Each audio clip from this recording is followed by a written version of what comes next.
Ladies and gentlemen, our national anthem, the Star Spangled Banner.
Alrighty, and welcome to yet another night of racing here on the Pole and the NSR network.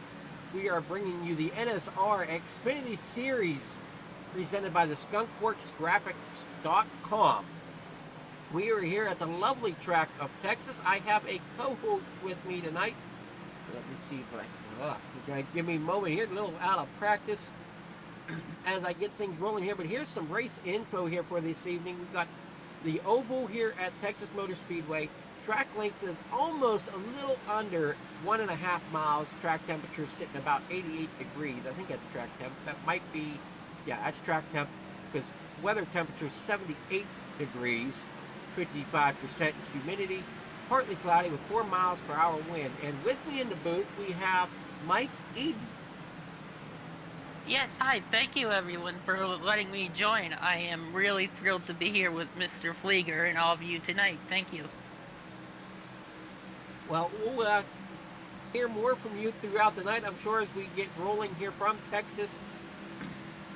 And should be a great night of racing.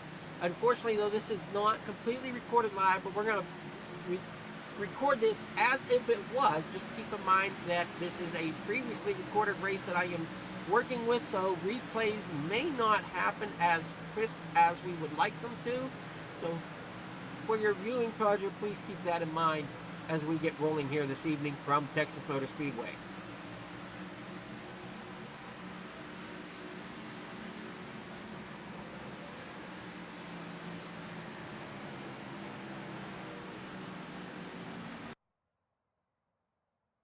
We're coming into qualifying. I don't think I can see any, if I remember correctly, through on the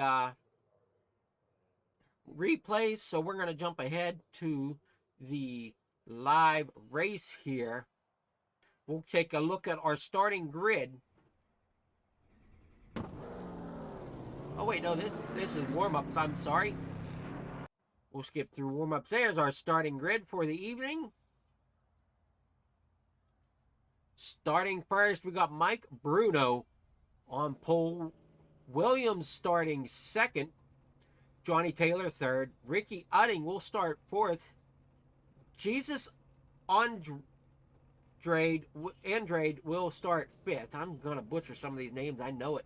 Alexandre Tessier in sixth. Brandy Schreckenkost in seventh. John Thompson there in eighth.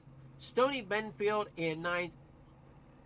Eugenio Alonso in 10th, Eric Schaefer 11th, Mark Sikosi there in 12th. You want to take it on from there, Mr. Eden? I'm sorry, I really can't see the names from here. Okay, Starting 13th, we got Jeff Huggins, Tanner Love in 14th, Brandon Banks 15th, Matt White in 16th, Matt Sisler 17th, Timothy Davis 18th, 19th will roll off Keith Ponseca, Justin Cope there in 20th, Cody Kinsley in 21st, Shane Mello and what the heck's happening here? They're rolling off pit road and I'm losing them. This isn't good. So starting 22nd, Shane Mello, 23rd, Nicholas Lamb, Matthew Wheeler will start 24th. 25th, Don Jordan, 26th, Jason Kratky, and rounding out the field in the 27th position, that is William Martin.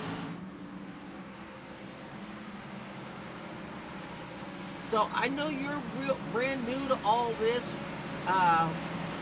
broadcasting here, Mike, but kind of tell us what do you expect here from Texas tonight? Well, I expect, as everyone would expect with this old surface, not wide as a new surface, very tight packed racing. And especially in the back, you have to be on your toes because they could take it 3-4 wide here on the first lap, as in bigger tracks like Talladega, Daytona, and Pocono that you have seen. So, and especially on cold tires, you have to be really careful because if they're too cold and you have enough grip on the tires, as a lot of people might know as being iRacers, you could not have a good amount of grip on your cars and have a pretty big crash. So that you want to especially avoid early. And not only that, with a lot of these drivers, depending on their level of experience, you want to try in a later stint to use your faster gear. Well, in some of these leagues we're in, don't have faster gear, but I don't think they're faster. Say that it does not, so you got to drive even more careful at that point. As we have Mike Bruto out front, Ron Williams second, Ronnie Taylor there in third, but he's got company right behind him in that 4th and 5th position from Ricky Utting and Jesus Andre. And they are going too wide at the middle of the corner there with the, I can't see who that car number is, I apologize.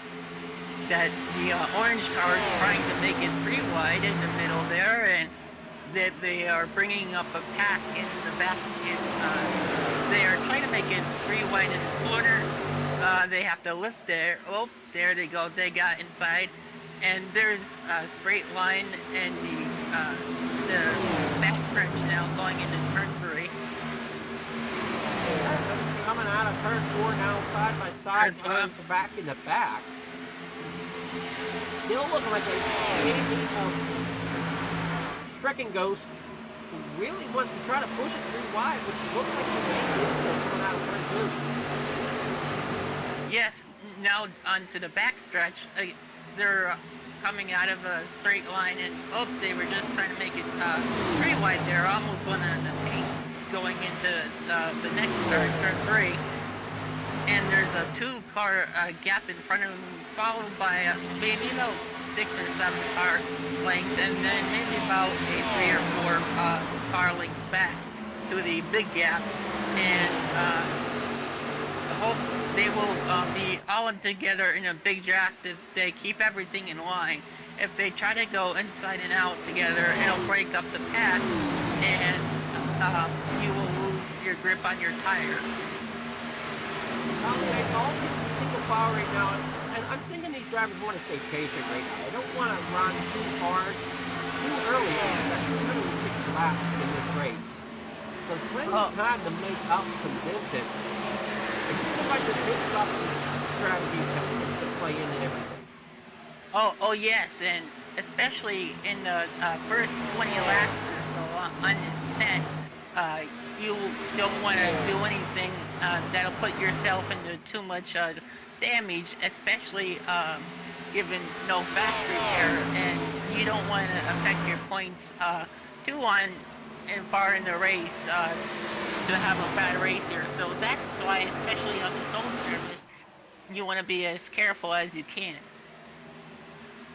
Yeah, there's zero fast repairs. I'm trying to see if I have any, trying to find information on when the stages fall, because they run stages as well. Right, and you want to do your pit strategy within those stages. If you try to spread it out beyond those stages, you might get yourself into trouble, especially at this length of a track and banking of this track, because the draft here is so very important, even on this half-mile racetrack. And also, again, with the fuel mileage of this race, it burns up very quickly because of the speed that they go at this racetrack. So it looks like first stage is going to end at lap 45. Stage 2 will end at lap 90. So this seems to be a quarterly segment race. So if you break this up into segments, there also could be a chance to, in that last stage, just like any other race, if there's a late race caution, say with about 20 to go, it could split the field up, and especially depends on who's wearing points and what they want to do and how their car is feeling, and if it's worth it or not. And if they have the stage points already in that third stage, and if there's a late race caution, their best shot is to stay out and keep their track position, while the ones who don't have the track position and the points are gamble to go in the pits and get some 4 fresh Goodyear tires and make a run for the win and get a win for the next stage. Most definitely. Track position is key, especially in some leagues. They run stage points. I don't know if this league runs stage points or not. I'm going to have to double check on that for Saturday night. But I know other leagues do run stage points for the top 10 drivers that finish in the stage. So it can come down to points. Playing a big part in these stages in the late part of the season. Right, because I'm not sure of the schedule offhand myself, but if you have tracks like Watkins Glen or Richmond, you want to have your points preserved at not easier tracks, but tracks like these to where it's not as physically demanding or mentally demanding, and you can rack up your points more safely compared to other racetracks.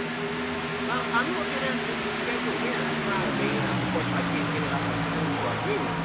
But we're going to Charlotte Motor Speedway Talladega this week, Charlotte Motor Speedway the week after, and we're going to finish out the regular season at Las Vegas. Oh, okay. So with Talladega coming up, everyone knows about the big one. It's not a question of if it's going to happen, but it's going to be when it's going to happen. So we all know you have to get your stage points, at least 9 points in each stage. Even if you don't get that 10th point in that stage, it would be good, because the big one usually happens in the middle of stage 3. So you want to be on your guard for middle of stage 3, and also, again, you want to be sure to have enough fuel at the end of stage 3 at Talladega, because that's a big enough track. The whole field. Oh yeah, it definitely could play a factor fuel strategy wise. Tire strategy doesn't play as big of a role at Talladega as it does at some of the short tracks like Charlotte, Las Vegas, here in Texas. People can play a role. And also, I know we get into farther into the playoffs. They're heading to Martinsville. That's another treacherous track for some drivers. Oh yes, and that track too affects your points going into the main championship. And also, we know Martinsville is a very short paperclip racetrack, and it's actually nicknamed the paperclip racetrack. And there could be some hot tempers going into Martinsville, especially on tracks where it's too dangerous to take out someone else, like Texas here today or Las Vegas, and they say, oh, it's okay to have our paybacks here at Martinsville, and a driver can purposely affect someone's playoff chances and wins and hopes to win the championship just as payback, and there could be some consequences in playoff championship concerns and potential arguments going into Martinsville and after Martinsville. So some drivers might be on penalty based off their actions after Martinsville. We're heading into lap 18 now here at Texas. Mike Bruno still out front with John Williams there in second. Jesus Andrade there in third. Brady Ghost there in fifth as he gets passed by Johnny Taylor. As that seems to be where our biggest battle is right now, is for that third, fourth, and fifth position. Yes, they seem to be going in through a zigzag. I didn't mean to cut you off there, and they're going through, where are we here? 1 and 2, I think. I get so turned around on these short tracks. Yeah, that's 1 and 2. They're coming down the backstretch. Down the backstretch, and they're trying to go 3 wide here once again. And you want to be careful going down that white line, which they call the paint. On the restart, you don't want to have too much hot tires and put your tires directly in the middle of that paint, because the angle of the paint and the angle of your tires, it can be very, very slick. You could potentially, because of the combination of the banking of the track and the slickness of the paint, you could easily spin your car out, and not only yourself out, potentially you could take others out with you, and that could cause a major problem. Oh, it definitely could. And we're looking here at the 88 of Brady Ghost, because he's falling back now to 7th. He was running up there in that 3rd position. He's falling back a little bit now, down into the 7th position. Looks like Alonso there in 8th is making some ground on himself. He's parking his equipment up, running hard to try to stay up there at the front. Yeah, I noticed he's been using that second groove up there, and you know, it's like the old Darlington where they chew up the tires very, very easily. So, yeah, he's trying to protect his position, definitely for sure, as he goes high again. And the car behind him is trying to go on the inside, and that back and forth maneuver can just bring up the pack. And if he doesn't get out of the way or be requested out of the way, depending on his lap times, it might not be good for the rest of the field. Yeah, they'll get around him, I'm sure. I think he's just burning up his stuff, trying to stay out there at the front. Now he's just trying to hold on to the top 10 finish here as we are now a little over halfway through the stage on lap 22.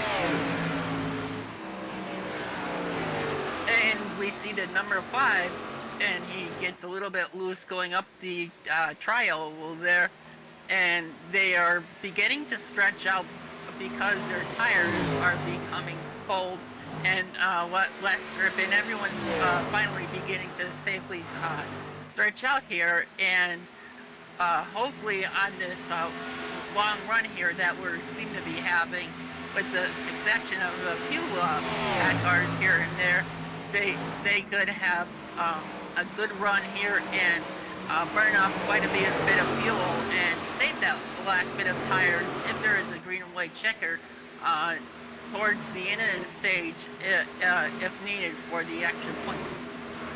Oh, definitely, but I don't. Usually, if the stage ends, if there's a caution close to the end of the stage, that will be the end of the stage. But usually, I think it's like within 5 laps of the stage ending, so it'll be interesting. But I've watched this group of racers now for 7 races, I think it is, and they're pretty clean. So it's very seldom you'll see this group of racers have a caution, and when they do, usually you can pick apart of who made the mistake. But very exceptional set of drivers in this league.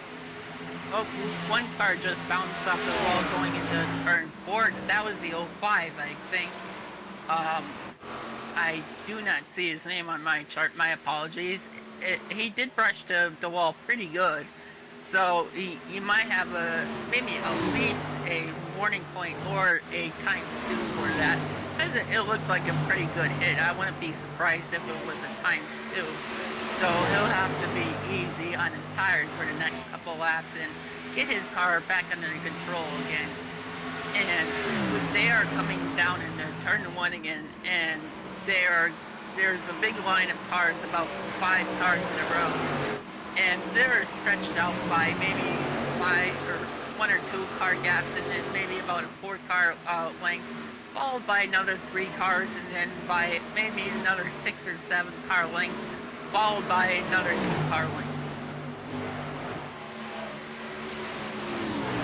They're definitely putting on some racing here as we see the 75 now going to the inside of the 48. Matt White and Benfield there going side by side. Benfield will Benfield will take the spot over top of White as they go down through the corner. But White's not going to give him much room as he's now back to the bottom, going to try to make a groove on him down the backstretch. Pulls back in the line. He's going to follow down into turn 3. Oh, he had a lift there because he tried to pull the slingshot around, and when he did, he got loose. So that you want to be careful and not do too many times, because that can affect your gripness of your tires too. And we see them, one car gets loose down in that turn. I couldn't see who that was there. And they're coming by really fast here. Now they're stretching out. It's like a big, they call it a accordion effect. One time a lap could be really like a slingshot, like straight. Other times it could be like a snake. You never know. You always have to watch your P's and your Q's depending on where you're drafting and where you're racing, just in general. Because you'll say, there's a lot of banking and we could do a lot of drafting, but that's not always the case. Sometimes it depends on your confidence level, not in your car, but within yourself. You could actually get yourself more in trouble because your experience is not as high as it should be in matching with your confidence. Therefore, you should take some time and take some runs and be a little generous of yourself and courteous to others racing around you, so not only you don't affect your own racing, you don't affect others that are maybe higher in the points or maybe a higher driver license than you are. Hey, we're riding on board with Johnny Taylor coming out of turn 12, coming to the start finish line. You can kind of see the minding drivers are running as they're coming down now into turn 1. He's going to try to keep the car as straight as he can, keep as much momentum as he can, rolling through the apex of turns 1 and 2 now onto the backstretch he goes. You can see the banking here that these drivers are putting up with at Texas Motor Speedway. And that's the one thing interesting with some of the tracks. Like Martinsville, it's almost a flatter corner than what it is here in Texas. Daytona is a very, very steep bank. Same with Talladega, which we'll see Saturday night with the steeper banks of Talladega, which help with the higher speeds. And yes, when you're going down into turn 3, I believe we are, you want to be careful because each turn is a different circumference, and when you go on the back stretch like they are too, it's a different width than the front stretch. So you also want to be careful with your drafting and also how you get them into turn 4 onto the start-finish line like they are coming out now. And you want to be trying to straight with your car, but also in a line as possible, because you don't want to bunch up the field, because the width of the track doesn't allow for that kind of racing.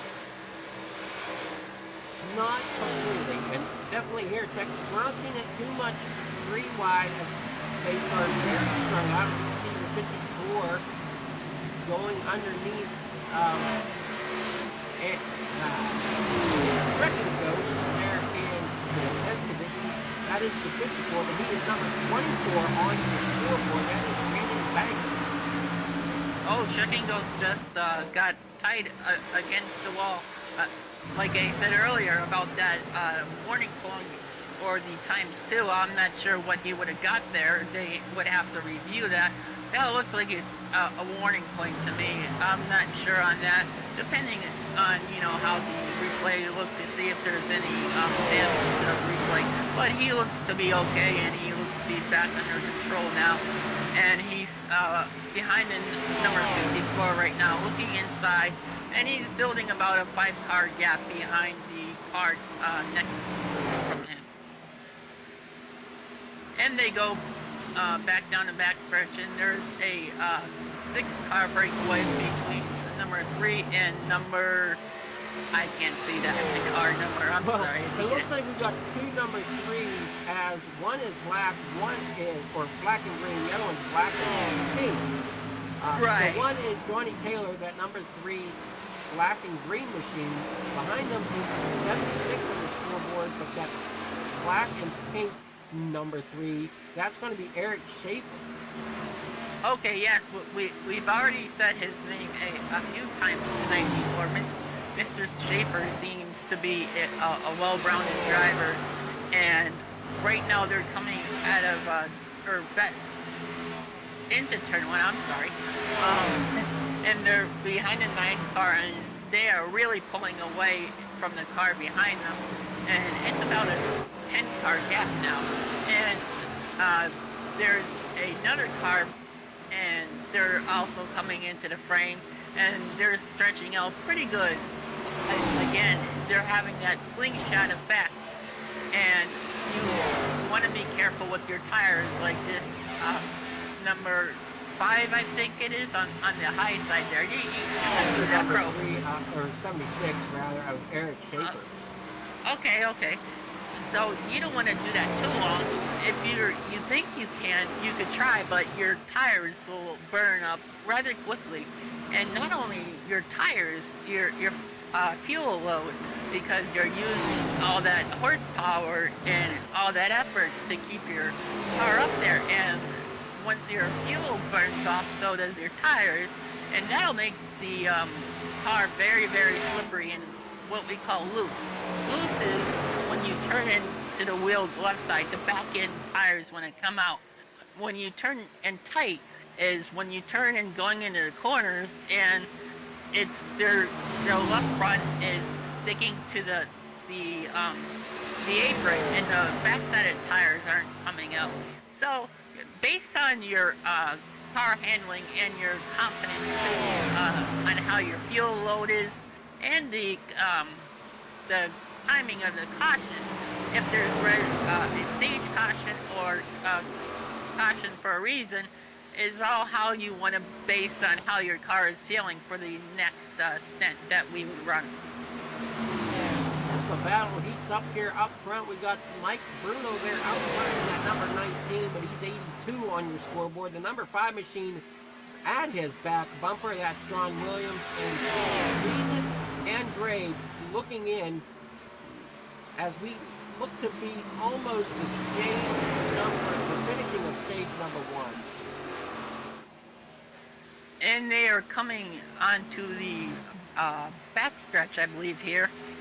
And the 5 car is trying to look into the inside, but he did not have a good look, so he went back underneath the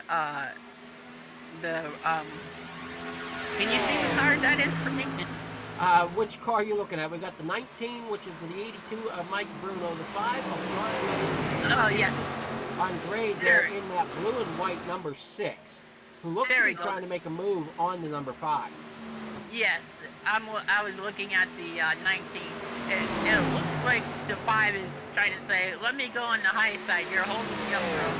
And the car behind doesn't know exactly what to do, but they're reeling him in because the car in front is holding up the other 2, and it looks like overall they will have a faster lap.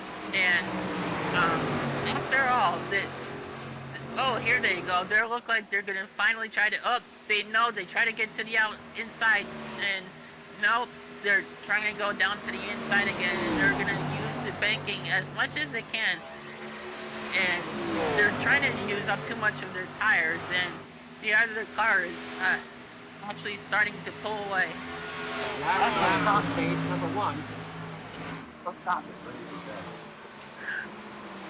now there is a good three-car battle that is going on, and there is a about a 3.5 car lead behind the next 2 cars back, and then from I can't see on my camera, but from the car that I see, I would say maybe about a good 11 cars back. And again, they're in that strung out pattern, basically because the tires are burning off, and they're just riding around, riding laps until the caution comes out. No one's in anyone's way. No one has a reason to be battling with each other too hard at this point, because points are on the line for another handful of laps. So why would you put yourself in that reason just for silliness? So everyone's taking care of it here for a good while, and then maybe once we see the last 15 laps prior, that's when everyone will get ready to start getting prepared to really go at it to get those final stage points. And we have some problems here with our technical side. Looking at the 5 of Tanner Love here at the stage break. John, or I'm sorry, where did he go? Mike Bruno will be your stage 1 winner. That number 19 machine. We will take a break. We will be back here in a moment.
We are back live here at Texas Motor Speedway. I am your host, Adam Figger, and my cohort here this evening, Mike Eaton. Yes, I am here, and I just lost my screen. I am not sure what happened here. Let's see.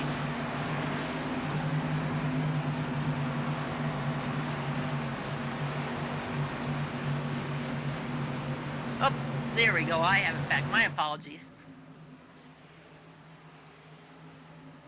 All right, so looks like pit stops have been underway at lap 47 for the whole field. So everybody came in for tires and fuel. I'm quite certain of that, as we got Mike Bruno out front. And I'm sure in this early stage, we're not sure how many sets of tires this field has today, but it's fair enough to say everyone has taken on 4 tires and fuel. But maybe if you're farther in the back, maybe 20th to the last place, low in points, you want to try to get them a little early.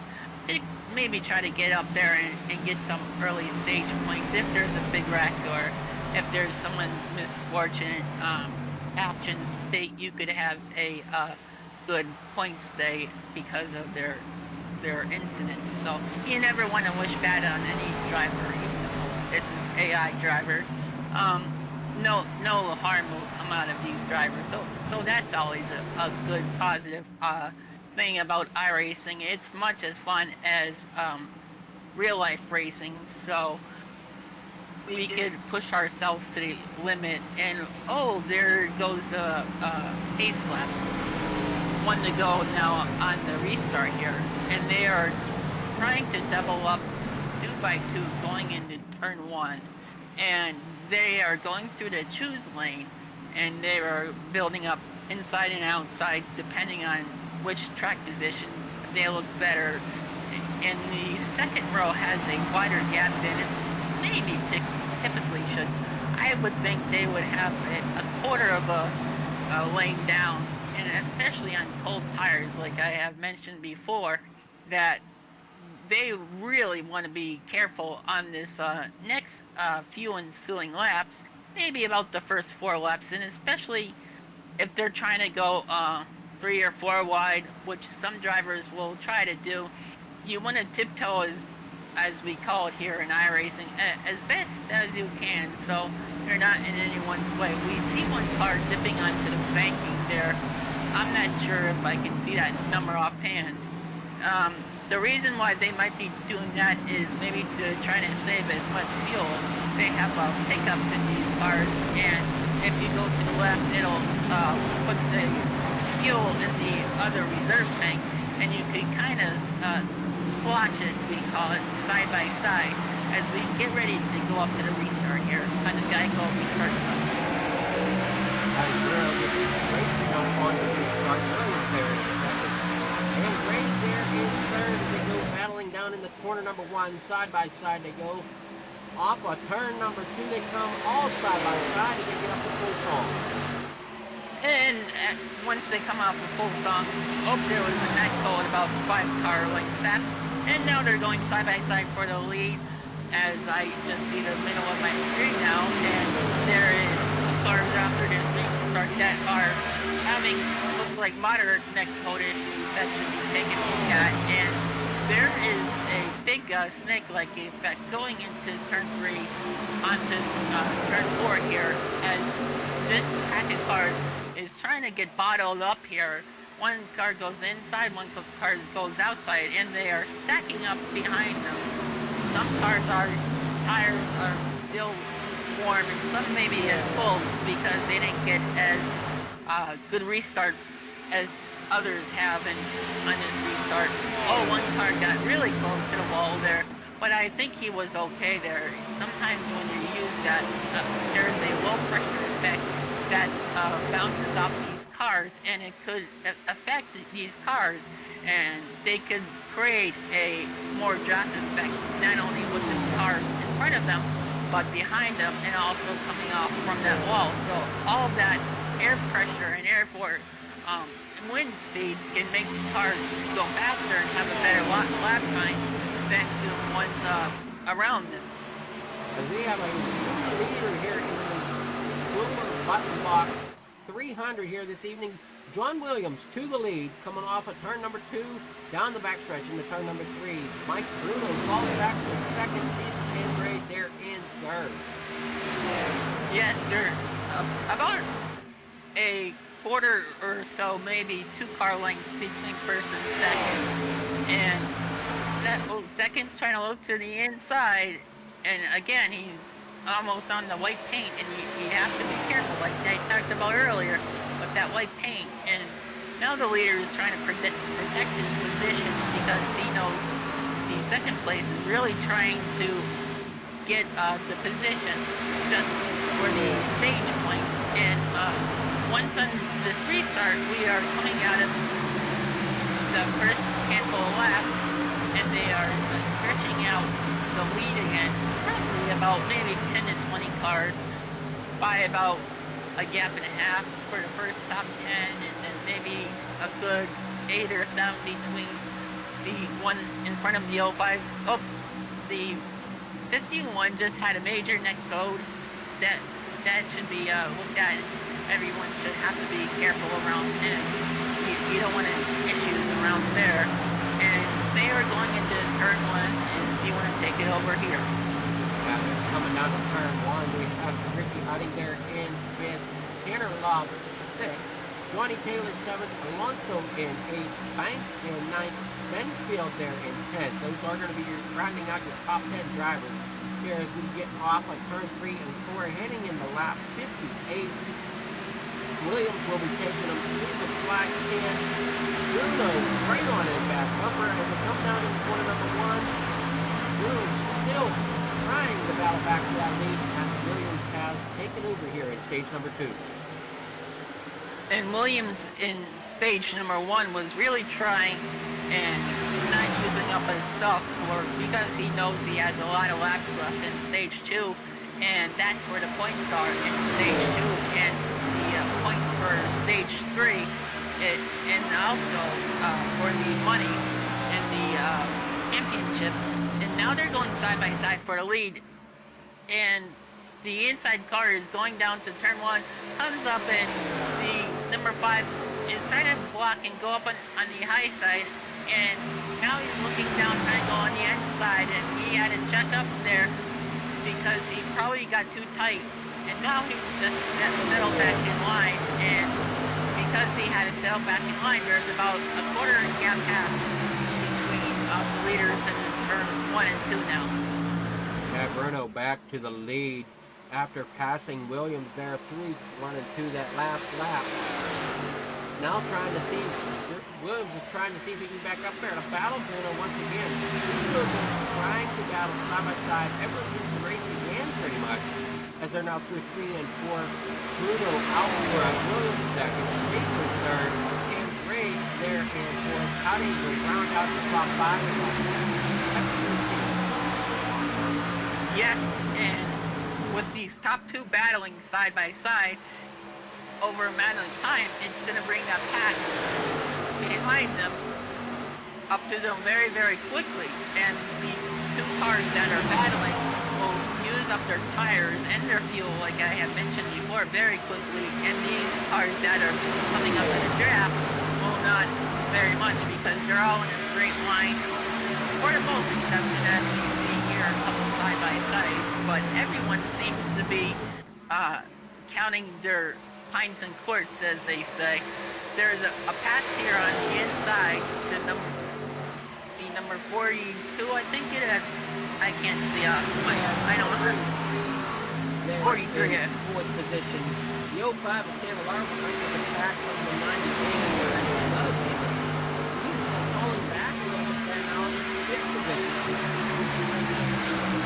Yes, here we come down in turn number 1, and someone must have checked up there because all of a sudden going down here we have about a 5-car stack up, maybe within 2/10 of each other, followed by another wide gap about maybe 8 cars back.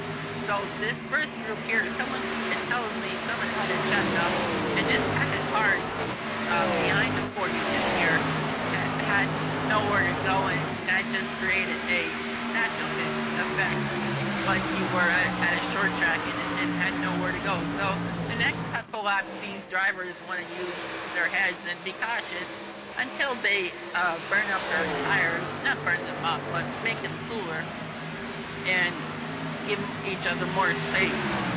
Yeah, as the race goes on, the tires kind of heat up and the rubber of them becomes soft and it actually grips the racetrack.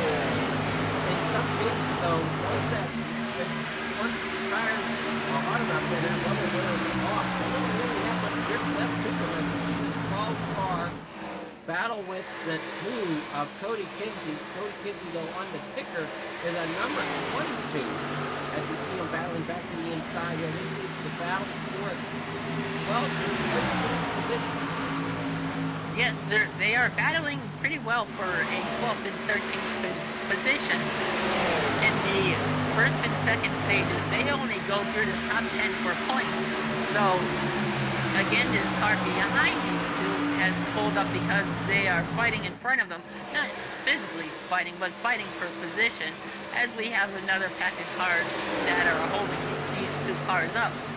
You really want to make sure you have a good line of cars and protection for your stage points. you don't want to use your things up too much too soon. And we see a big line of cars and a couple cars coming in that turn had a major neck. That's why I didn't say anything for a second. My apologies, because I didn't know what to say. I had neck code. So we're going down into turn one. Another car just had neck code, and the spread out is becoming wider again. So everyone's realizing that they're using up their tires and taking it easy until we get to that stage caution, which should be coming up here shortly. Now, it looks like John Williams should have been positioned over top of Tanner Love, as I think. I'm trying to figure out here. I'm not exactly sure. Yeah, I believe he might have been one of the cars with that code before, because I do not see him on my screen either. So maybe he opted out, or iRacing threw him out because of netcode, which is very well. Sometimes it's my replay too that can cause technical issues. So we'll have to see if he reappears here in a little while. Right. Well, we're not saying he has bad equipment. We're just giving the listeners that are listening ideas of what could happen necessarily. So we're not saying on anything on this driver here. We're just letting you know possibilities of what could be happening. If anyone's unfamiliar what netcode is a term iRacers use during a race if two drivers come together and there's a computer glitch of some sort and they don't get a ×2 or ×4, which could be, we're not sure, like say one driver hits me, or so basically the computer just says, oh, you hit me, so it's netcode. It really hasn't counted towards anything else. And basically it's a computer glitch. And sometimes too, a lot of the times why you see these cars blink off and on is because that's another thing too with netcode. So, and especially depending on their internet strength and where they live, if they're having a bad thunderstorm or a snowstorm, depending on where they live, obviously, what type of weather, that could also affect netcode too. Not only, like I said, just the weather and the internet connection, it's not just either or, it's both combined together. Even if it's just a nice night out and you have the strongest internet connection and you just have a slew of dark clouds, you could have the worst connection. Yeah, excuse me, I'm sorry, I got stuttered on my words there. iCode effect there that you could have. So you want to be curious and careful. If someone's telling you on your headset, one thing we do here in iRacing is you want to be respectful and courteous here. They say, hey dude, you're blinking, which means we can see that they're having a netcode issue.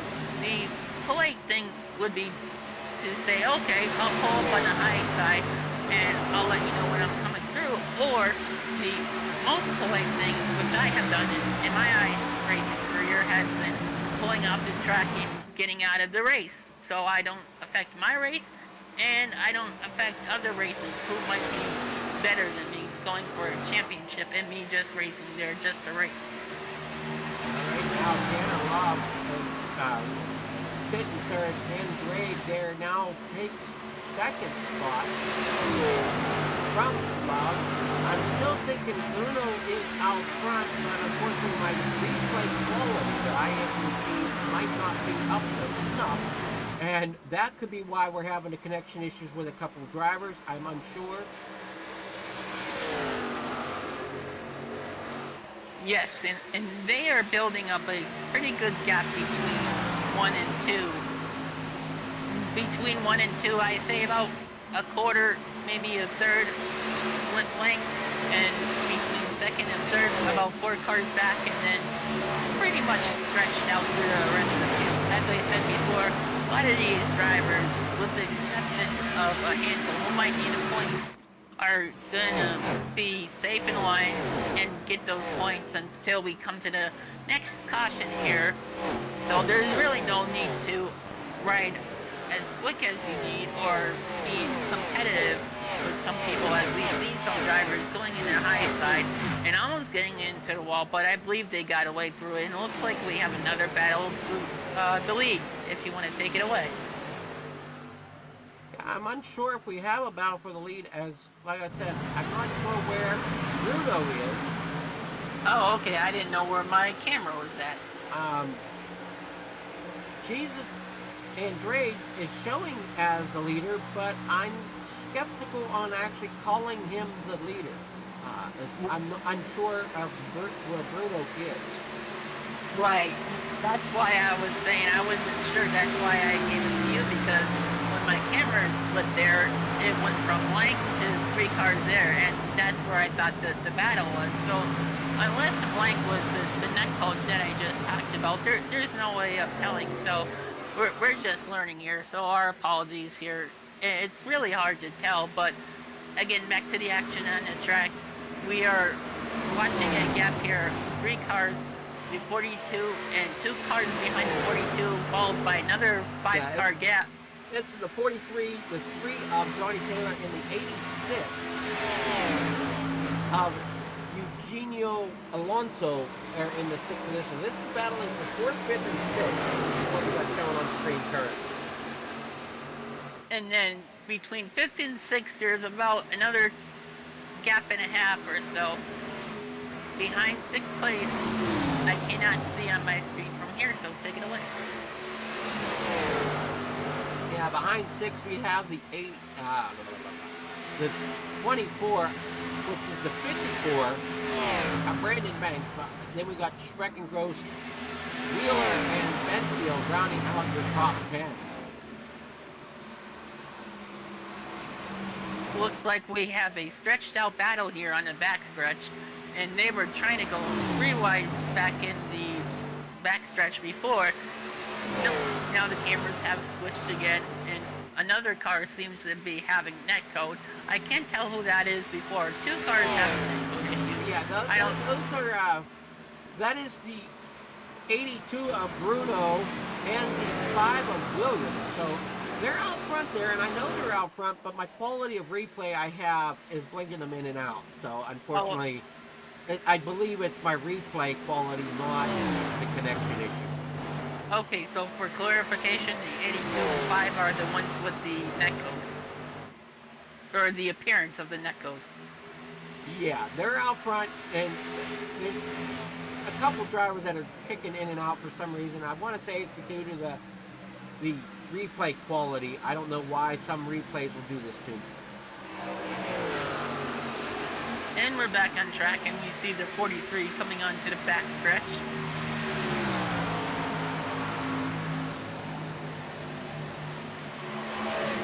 It makes it tough whenever I'm trying to figure out who's winning the race, and I don't have them all in the correct order, so I'm not still to say Bruno's out front, even though on the picture and on my scoring sheet, it's bouncing between Jesus Andrade and John Williams, and then at times Peter Love. So, I mean, really though, it could be anybody's race. We still have over another 100 and something laps. We got 7 laps to go in this stage. Yeah, and I don't know if you're having this issue on your side, but on my side, the differentials keep kicking in and out between the drivers, so I don't know if that would be netcode again or in iRacing in general. That sounds like a whole iRacing in general to me, because I in 3 years of iRacing myself, I have never seen that before, so. Well, that's what I'm saying. I think it's the quality of replay. That's why the intervals keep bouncing in and out the way they do. So they would want to have to revert back to computer scoring if these laps and times are not right.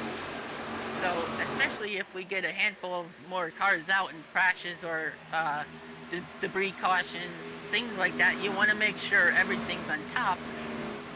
and to see if you get the free pass, just to make sure that's all top-notch, correct, for the drivers, especially the top 10 who deserve those stage points.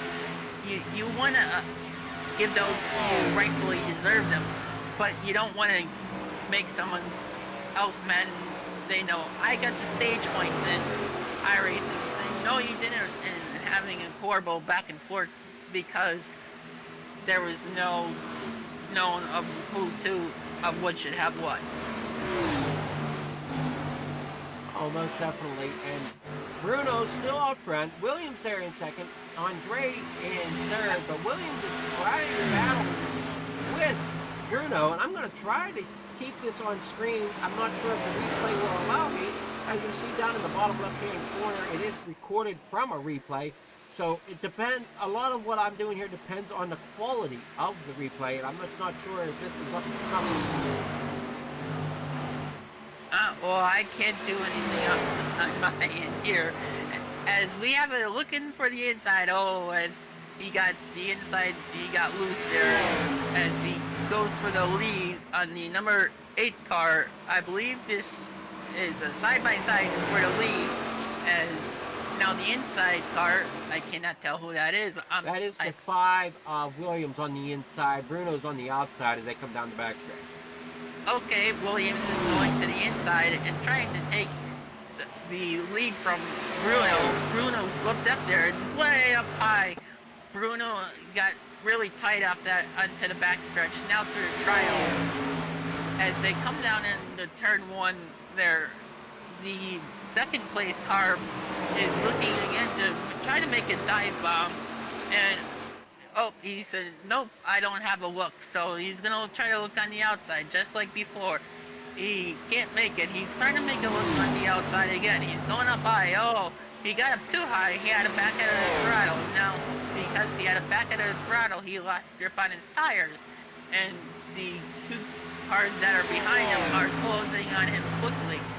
And there on my screen, it's not code again, so I can just see 3 and 4th place, so take it away. Yeah, we're having some connectivity issues here with the replay, I think, as we drive here down the backstretch.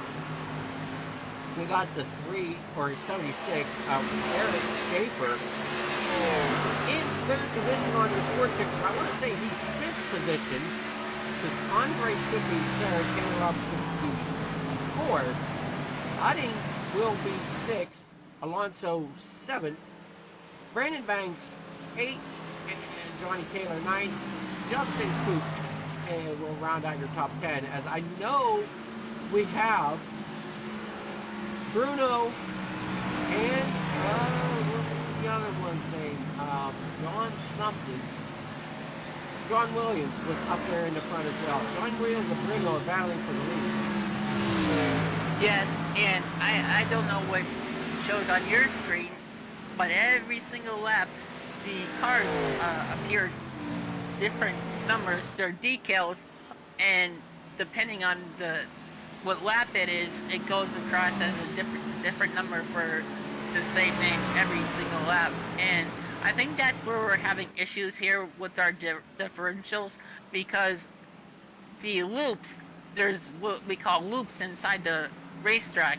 Every maybe half a foot or so, drivers have a actual CPU chip underneath their cars, like in a real computer, and it registers through the loops, and that's how you could tell this driver is from one length of the track to 5 or 10 seconds behind the second. And now we are seeing some drivers getting ready to make their pit stops of the day here, as looks like. And the stage number 2, I'm gonna say the winner of stage number 2 will be John Williams, and unfortunately, because of the way the replay problem is here, we weren't able to quite see him cross the finish line out there in front. But I'm gonna say, if I have everything calculated correctly in my head, it is Williams with the lead coming into stage number 3 here to pit road. Yes, I can confirm that, because that's what I did see on my end.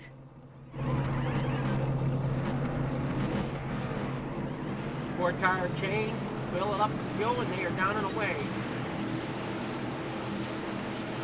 Now, the other thing I didn't mention when they put new tires on and fill it up with fuel, it also affects their overall handling. With all that, and depending on the grip of the tires, the track temperature, how hot or cold it is, and the ambient temperature, all that affects how the car feels during the day, loose, tight, as I mentioned before, especially going on these restarts again.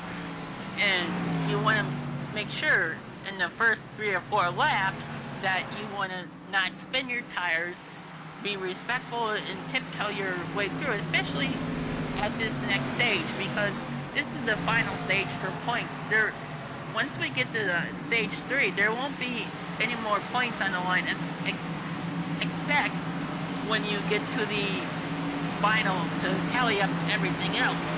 So you want to be mindful of where you are in the race and where you are of how many points you need for your own competitive situation. And we're getting, looks like trying to possibly get lined up here in the next lap. Still single file currently. As you see going across your screen, we have a bunch of drivers out, unsure exactly what happened. As I can only count the 2 stage breaks, I do not think we had other cautions other than the 2 stage breaks. Yeah, I do not believe that either. And one car just swerved to the outside, inside. He looks like he's trying to save fuel. Again, as I talked about before, when you get into this later stage, as we see another car with netcode, unless that was the one from before, as I was saying before, as I go back, when you see these cars swerve back and forth on these restarts, they're doing 2 things. They are saving fuel because there are 2 boxes for the fuel where they go, and they have a reserve pump to save fuel, and then the other thing is to heat up their tires, so they have enough grip on their tires on these restarts, which again, as I mentioned before, were the cold tires, if you do not take your time, you can really spin out the tires and cause a huge pile up, which Texas is known for, especially late towards the end of the race here.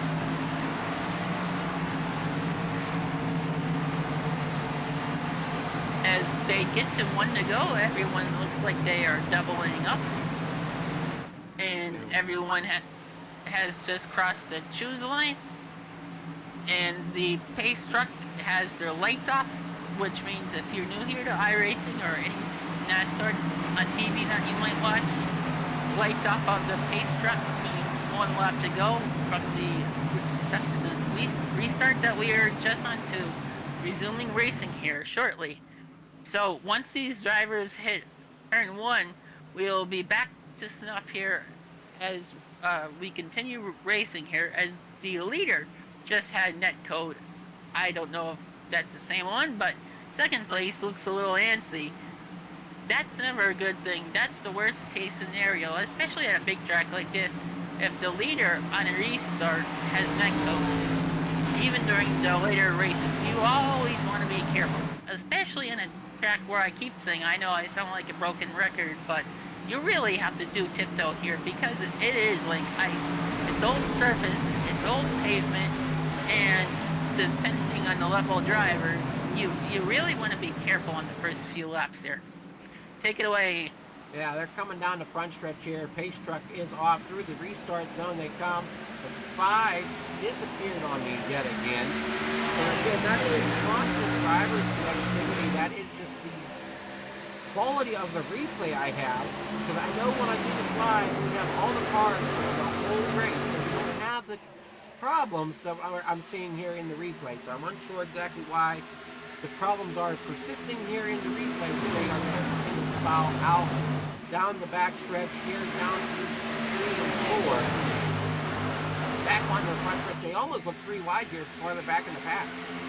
Yeah, and they're coming down in the front stretch. Ooh, almost a little contact there in the tribal. 1 car bounced off, and now we're making it 3 wide here. on the turn 3, I believe, and we are having the stretched out effect, as I have mentioned before. And now there's the most lines with two-pack racing we have seen all race here. That's another factor of these drivers having been able to cool off their tires, having to physically relax, mentally relax, and telling their AI chainsaw what they need to make their cars loose or tight, depending on how their car is feeling and what I have mentioned before. Again, if anyone has missed it before, loose is when you go into the turn, your back end wants to swing out. When you go into the turn and the front tires don't want to grip, but your back end doesn't do anything, that's called tight. So they are really streaming it out here, and they are going down into, I'm not sure what turn we are. My camera just moved here. My apologies. Coming onto the backstretch now. Oh, thank you. They are on the backstretch in a good line here. About a 10 to 20 car pack, which we haven't seen yet, followed by 3 cars maybe on the offset of the draft, which means they're basically in line, and offset means they're either on the inside or the outside, just slightly. They're trying to break what we call here in iRacing, in all forms of racing, what's drafting. They're trying to call what we say break the draft. So, in other words, if you're in straight lines like this, you do not want another car behind you catching you, because obviously they could pass you for the win. So you don't want to have that car behind you catching you in your line, and so they break the draft to try to create what we call a new run. But also with creating a new run, you want to be careful in choosing where you go, because it could be a physical mistake, meaning you could be too quick on thinking, and you could wreck your car if you get too high off the roof, or if you go too fast on the inside, you could easily spin out. Take it away. I'm not sure who the leader is. I want to say it's still Williams, but I don't see him on the grid at the moment. Bruno there showing in first, but I'm going to call him second. Jesus there in third. So I'm waiting to see if Williams pops back up here on track somewhere. We've been having connection issues with the front tube on this replay all night long. Again, I'm unsure why my replays do this. Whenever we have the live races, which I will be live Saturday night from Talladega with this group here, with the NSR Xfinity Series Jumpworks Graphics. Yes, I believe I just saw Williams was out. Once the scoring pylon goes by, I will be able to possibly recheck here. The graphics aren't where I'd be quite able to read it, but once I try to go through, I will let everyone know. But again, we aren't sure what happened to Mr. Williams, whether it's a connectivity issue or maybe he did have to leave for some unfortunate issues here. As we go back to the track, we are starting to stretch out here, and there's 3 cars that are really beginning to stretch out after this restart, and they are just going for lap after lap after lap, and they're taking in time until the next restart.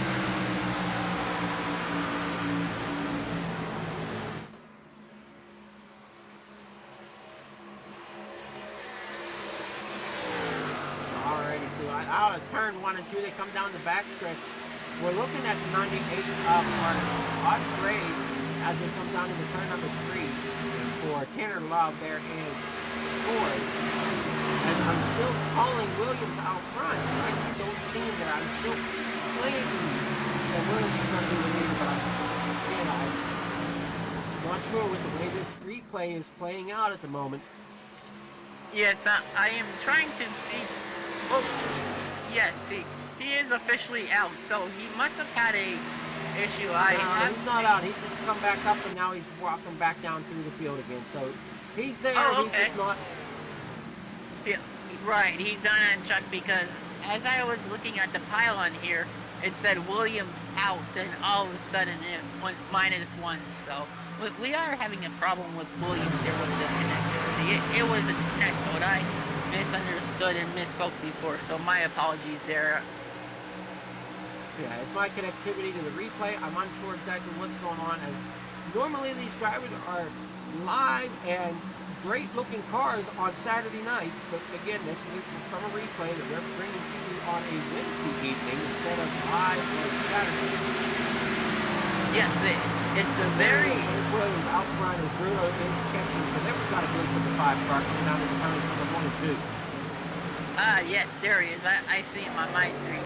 As the 19 is trying to make a run on that outside again, and you can see the leader coming up on the lap car, and he quickly gets out of the way. I cannot see where that lap car was as my screen changed right at the last second. Yeah, that's the 12 of Matthew Wheeler.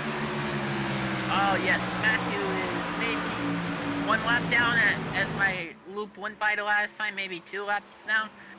I can't quite make out my loop. I can't quite see tonight, so we will have that fixed for the next race here. But we are getting here back in line, maybe about a gap and a half, and then followed by a 2-car length, and then maybe another good 10 to 15 car lengths behind. As the 05 tried to look inside, he almost got in the grass there. He has to be really careful not to get in that grass there.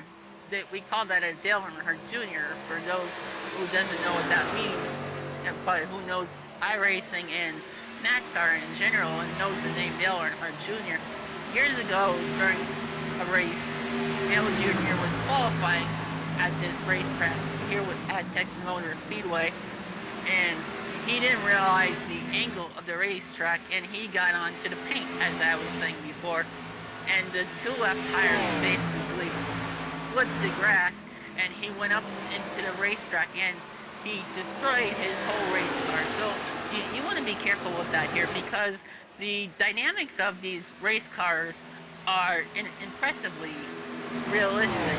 You could adjust the realistic of how you want your damage and how you want it to be in real life versus what you prefer. So it all again depends what you feel uncomfortable or comfortable doing, or how you want your points to play out. There's all different kind of scenarios, and it looks like all of a sudden we have a 3-way battle coming up here between the 54 and the 2 cars behind the 54. I cannot make out. Which is 88 of Shrek and Ghost and the 76 of Shaper, which is that pink and black number 3 machine. Thank you. Almost contact there. That was close. Sometimes just the vicinity of the 2 cars, there doesn't always have to be contact. If there's going into the same angle at the same speed, which these cars are here at Texas Motor Speedway are going 182, maybe 193. It's like a magnet. All they have to do is be in that low pressure area, as I mentioned before. Even between those 2 cars, they have that low pressure area, which that's why that 1 car got loose. As we go back into turn 1, we are getting back here into the straight line. There is 1 car that is straight and 2 cars behind them, maybe a quarter and a half back that are offset from the first car. As the 3rd car back in line tries to make a pass to the outside, and the 3 car behind that is trying to come up with about a 15 car gap, so that will take a while to make up as they come out through a trial and get here for another lap at Texas Motor Speedway, and soon we should have another round of pit stops. Yeah, I'm going to say we'll have pit stops here in probably another 10 laps or so, maybe. Yeah, so 15 laps. So that's why everyone's settling down, as we call it, and not really racing, and no need racing, as I called it before, quote unquote, myself. If we're allowed to do that here in podcasting. But here, all of a sudden, down in turn 1, we see about a 4-car gap that has been coming to what I would like to call a cluster. And back onto these backstretch here, they are starting to form a side-by-side, which we haven't really seen that too much here tonight. There's two cars that are here back and forth, 2x2 by 2x2, and then there's one maybe about a third of a length back, and then ahead of that there's about a quarter of a length ahead. Oh, looks like there's another contact. Oh, 4 wide in a turn. Oh, there's contact with the one car. That looks like major contact. He might have to go in the pits. It looks like he got his foot wrinkled. He definitely slowed up there, and now they're all bottling up the field there. It looks like because of these poor tires and poor fuel load that they're struggling. Oh, there's almost contact off the tri-oval, which we have seen quite a lot tonight. They have to be very, very careful, and they want to know where they have to go, when they have to go, and if they have to push in. Oh, the 5 looks down. They contact. Oh, good save. No caution. If you're new to iRacing, if you say, why wasn't there a caution there, that was suspended. Well, they saved it. So, and they were able to go forward very quickly. So, iRacing, just like in real NASCAR, does not throw the caution unless they iRacing, or if you're in a league race, the administrator controls the caution and deems it necessary just in case there's harm to other drivers. Well, and even though some drivers may hit the wall on the inside, it doesn't throw the caution for that either, as they are off on the racing surface. So if the racing surface is clear, they're going to keep racing. Oh, okay. I wasn't aware of that myself, so thank you very much for... there is that saying that's true. You learn something new every day. So I've been racing for 3 years myself, and it's a crazy story. I got to be friends with the IndyCar driver who was hurt, and I got to talk to him online, and I'm still friends with him. I'm not going to say his name because he races here online, and I'm good friends with him, and I don't want people bothering him. No offense to anyone, but I'll just say he got hurt at Pocono, so I reached out to him, and I've been iRacing for 3 years, and I use a handicapped steering wheel with pedals on the wheel, and it's been one of the greatest outlets for me in life. I've made friends all across the world. I've learned how to do things that I thought I couldn't do. I'm in 8 different leagues now, so iRacing, there's this talk about if it's a simulator or if it's a game. It doesn't really matter which is which. As long as you're enjoying yourself and you're wanting to do what you could do. As we have the car here, look inside as a 3-car gap. There is nothing anyone can't do as they go down in turn 3. The 05 is looking here. Oh, he got a little looser. He wasn't sure if he was looking at the paint as he goes on the outside of the car and comes back down in turn number 1. Take it away. Williams is still up front. Bruno's trying to chase him down with the 98, losing a spot now to the 05 of Chandler Love. A little farther back, we've got Alonso, Udding, Banks, Schaefer, Taylor, and Schreckengost rounding out your top 10. Yes, as we come back here. Oh, my cameras, I seem to be, doesn't know where they are going on the track. Oh, here we go. We are going down in turn number 1 here. We have one car that has about, maybe about 4.5, 5-quarter gap on the cars behind them. And then 2 cars in, maybe about a third or so. And then my cameras do not allow to see who's behind that car. Take it away. We're looking at the top 5 right now. Pretty much the top 2 to 4 positions here as the 05 is going to try to battle Bruno for that second position. I don't think Bruno's really dropped back behind the second position tonight as he's been battling with Williams for the lead most of the season here at Texas. We are on lap 125 of 206, so the lap's starting to click away, clicking down here. I would imagine these drivers starting to get a little bit more aggressive as the laps count down. Correct. As I mentioned, we are headed shortly into that third stage, and that's really where you want to maximize your points here at the end of the second stage. Yeah, So I'm we're gonna in top the 10. third stage now. Stage 2 ended at lap 90, so this is Oh, the my final stage of apologies. the race. My apologies. So, as I was saying before, with this third stage, then you want to make sure you are good in the standings. You don't want to hurt yourself, like in the standings, and you want to be courteous around who is around you in the standings. If they're in better positions than you are, or a more experienced driver, you want to give them the courtesy that they're due. As we're having a big battle here between turn 1 and 2. I believe my camera just switched on me. I cannot see.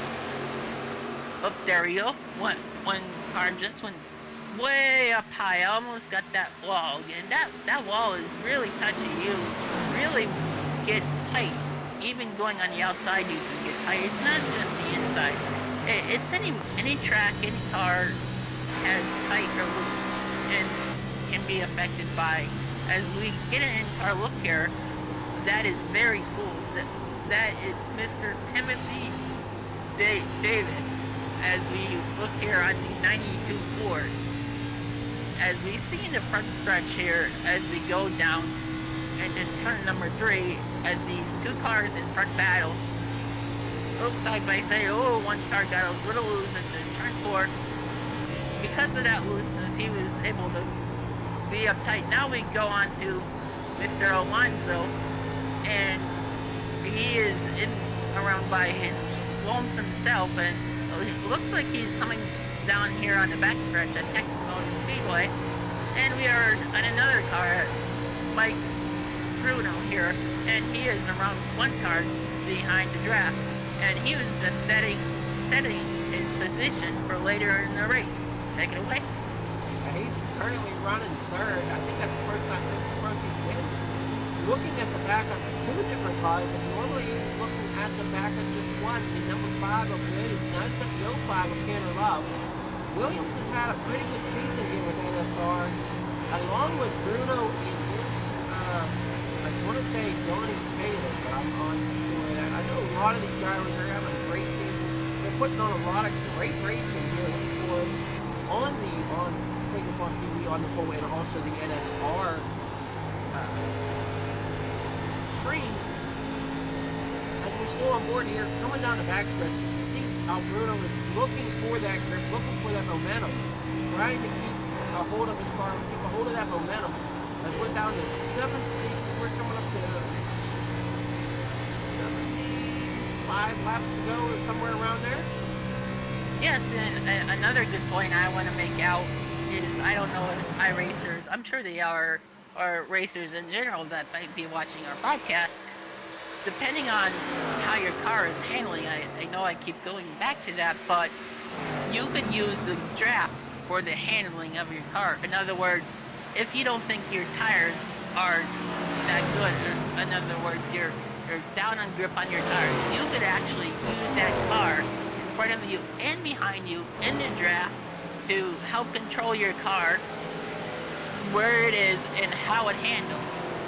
So that way you don't have to depend too much on the gripness of your tires and running your tires late in the race for that last stint, which after maybe 10 laps, they get what we call greasy here.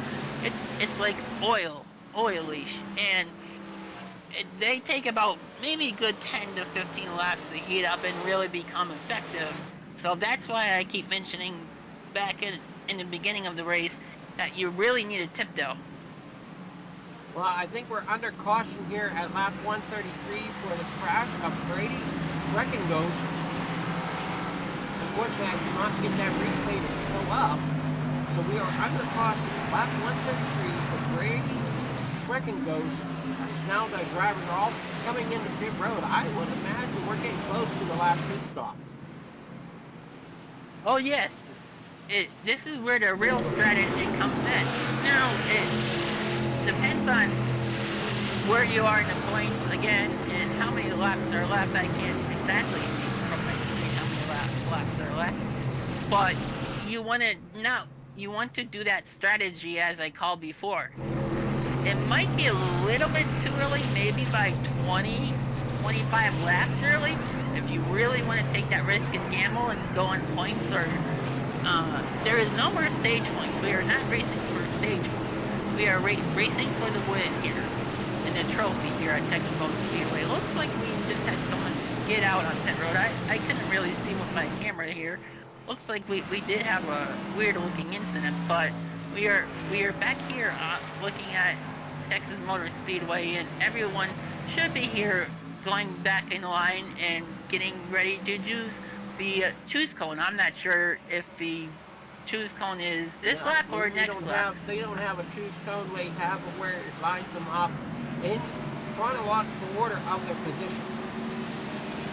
Oh, okay, thank you very much. I am new to this organization, and so I apologize. So I'm learning myself. Everyone's on the apron there, as you can see.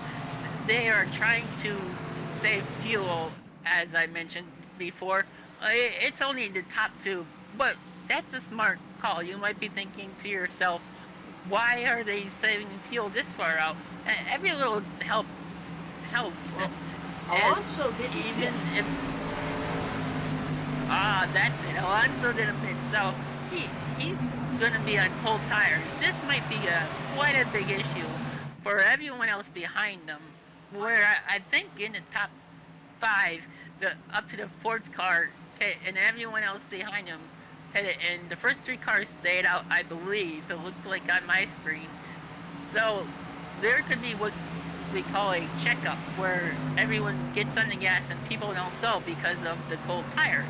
And that's what happens, what we call wheel spin, because the transmission and the gearing isn't all locked up, and that's what you call the big one, if you have seen it. And there's been a lot of big ones here, especially late in the stage here at Texas Motor Speedway. Take it away. Yeah, there's with what you're saying about cold tires, I don't want to give the viewers the wrong concept here. It's not that they're going to have cold tires. He has worn tires, which means that he's pretty much lost some of the rubber off of the outside of the wheels, along with he's running way down there on that apron, trying to save as much fuel as he can. I don't know if he's coming to pit road this time, or if he's just trying to save fuel to keep it on the track this year. He will come to pit road this time. Oh, okay. Sometimes I think too fast in these situations, and I get my thoughts messed up. That's what I meant to say. So, one thing I want to know with this series, I know in real life NASCAR that the 1 year, if everyone remembers, when they were under caution, the leader, Marcus Ambrose, went past the caution Proctor car, whatever they had, and he was the leader, but he wasn't supposed to go past the caution car. And if I remember correctly, they penalized him 1 lap, I'm going to say. If someone does that accidentally in iRacing, is there a penalty, or is that just AI? No, I'm not exactly sure how that works. I know that if you pass the pace truck or the pace vehicle, you can get penalties for passing the pace truck. You can also get penalties for passing under on the inside under yellow. So I know there's a few of us around the iRacing community that have gotten very upset because we'll be racing and all of a sudden the outside lane will check up and crash, and we're all passing underneath to pass the accident, and we're getting black flags because we passed cars before the start-finish line. So yes, it's a fine line, and it's something that might need addressed at some point for iRacing. I don't think that we can really address it though. So I really like though the clean racing we have here this evening as we up on lap 136. We're coming back to the green flag. Bruno out front along with Williams. I think Williams is your lead car, and he chose the outside lane. Yes, and here we come up to the restart as we go into turn 1. Pretty clean restart. Oh, the first 2 leaders got a good car gap, probably about 1 3/4 quarters gap between. And there's a good fight in the back for about 5th or 6th. My cameras haven't turned yet. Oh, there they go. Now there's a 5-car battle for about 10th on car back, and the field has jumbled up on this ensuing restart really fast. And oh, our first rear wide top action for the night we have seen. And The driver know what's at stake as we come down to the wire. We're now at lap 139. Laps are clicking down here, so they know what's at stake. Yes. I think my screen is confused here. It says green, but it says yellow. I don't know what it shows on yours.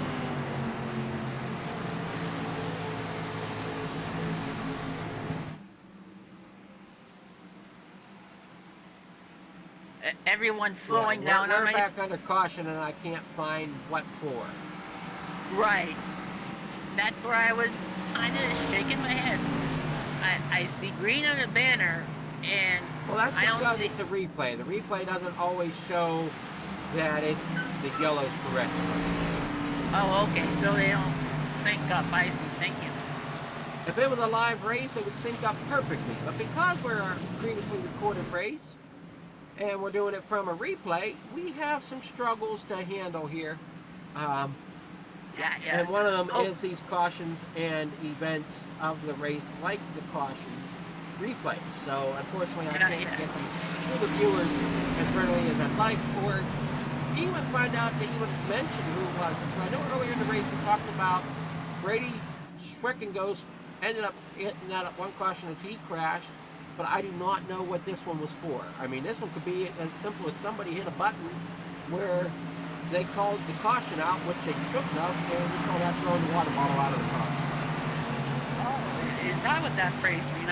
I've always heard that, and I wound up going on the radio laughing. And where it comes from, throwing the water bottle out, is I forget which year it was and which driver it was, and I'm sure one of the viewers will know exactly what I'm talking about. One of the NASCAR drivers had an empty water bottle in the car. And, you know, they call the cautions for debris on the racetrack. Well, a water bottle is debris. They chuck the water bottle out of the car so that they can get a caution. Are you serious? That's kind of funny. Well, not funny, but as long as it was under caution. No, do you it was under green flag conditions. They threw it out under green flag conditions to bring up the caution. Well, I hope they got monetary fine and I'm not sure exactly what come out of it, but yeah, that's what it is. That's what throwing the water bottle out of the car kind of stands for. I see. That's another thing I learned, because I have been watching NASCAR for about maybe 20 years or so. It looks like, are we getting back up to one to go here? Not quite yet. I think we still got one more lap. Oh, okay. So, in my introduction into NASCAR, I knew nothing about Earnhardt, nothing about the Deep South, nothing about the Petties.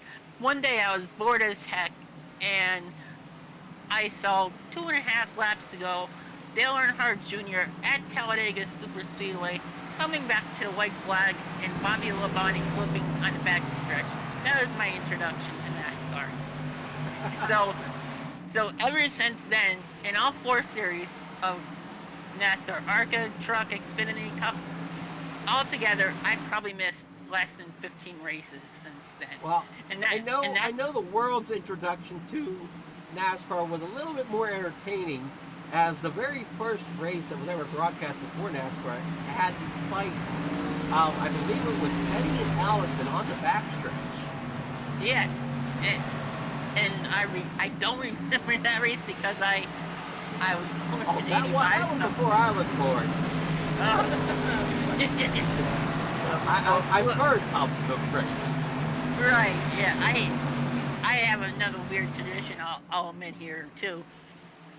So, whenever the Daytona 500 comes out... Oh, are we going back to one? What's going on here? We're doubling up. Okay. So, whenever the Daytona 500, say it's the 63rd. So, the next one will be the 64th. 63 days before the 500 of the year we're on, I go to YouTube and watch the Daytona 500s from every subsequent year for each day.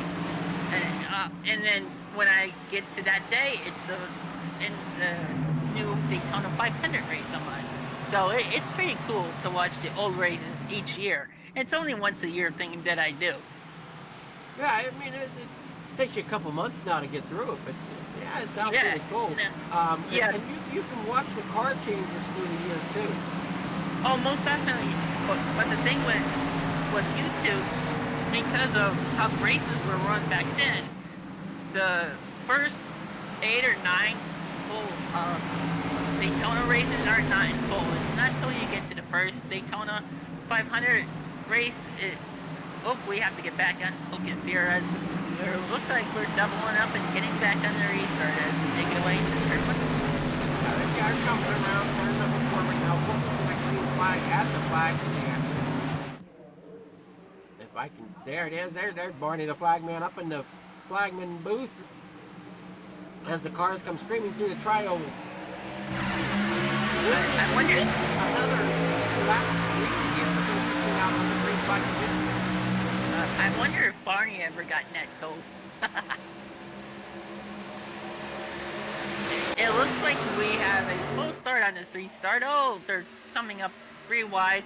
Oh, someone's in the wall. I cannot see. Can you see? That was like Bruno might have touched the wall a little bit there, but I don't think he's anything to worry about. As he's like I said, the connectivity issues with the replay, and they're starting to really battle up here hard at the front of the pack. Right. If that was Bruno, if that was Bruno, that's unfortunate for him because he was having a stellar of a race. Now, oh, okay. We are going into turn number 2 here, I believe. 3 and 4. We're coming out of 4, heading to the trial. Oh, to the trial. And we see the number 6, and they are coming through that straight line effect, as they call it. They're all settling down here on this restart here, which not too many laps to go, and they're just racing to get the final laps on their way. Not on their way, but just to get into position. Just in case there's that last lap restart that I talked about maybe with 15 laps ago. And here's where you want to talk what I said about earlier is splitting this stages up into 3. Right here in this segment is where you're close to your final third. So if there's, say, a caution with another 12 to 16 laps from this race right here is when you want to pit. If there's no caution, just go for it. As someone on the back stretch is being bump drafted going into turn 3, which is not something anyone should suggest here going into Texas Motor Speedway. Bump drafting is when one car is ahead of another car, it is pushing the other car, basically bringing the car up by 10-15 miles an hour. Take it away. Bruno's still out front. Williams second, Andre Dare in third, Taylor fourth, Banks fifth, Schreckengost there in sixth, doing pretty well even after having that incident there a few laps back. Then that number 88, that orange machine there in that fifth position. Now in fifth, or I'm sorry, they're in sixth, and that number 43. Banks is battling with Schreckengost as Schreckengost now takes over that third spot. Banks loses another spot to Udding. Udding moves up to fifth. Banks now back to sixth, seventh, Davis, eighth. Shane Mello, we haven't heard these names yet tonight. Shane Mello is up here in ninth position. Cody Kinsley, he's up to the 10th position in that number 22 machine. Yes, so the reason why we're seeing the 9th and 10th place names you just mentioned is because they only took 2 tires on the last stage.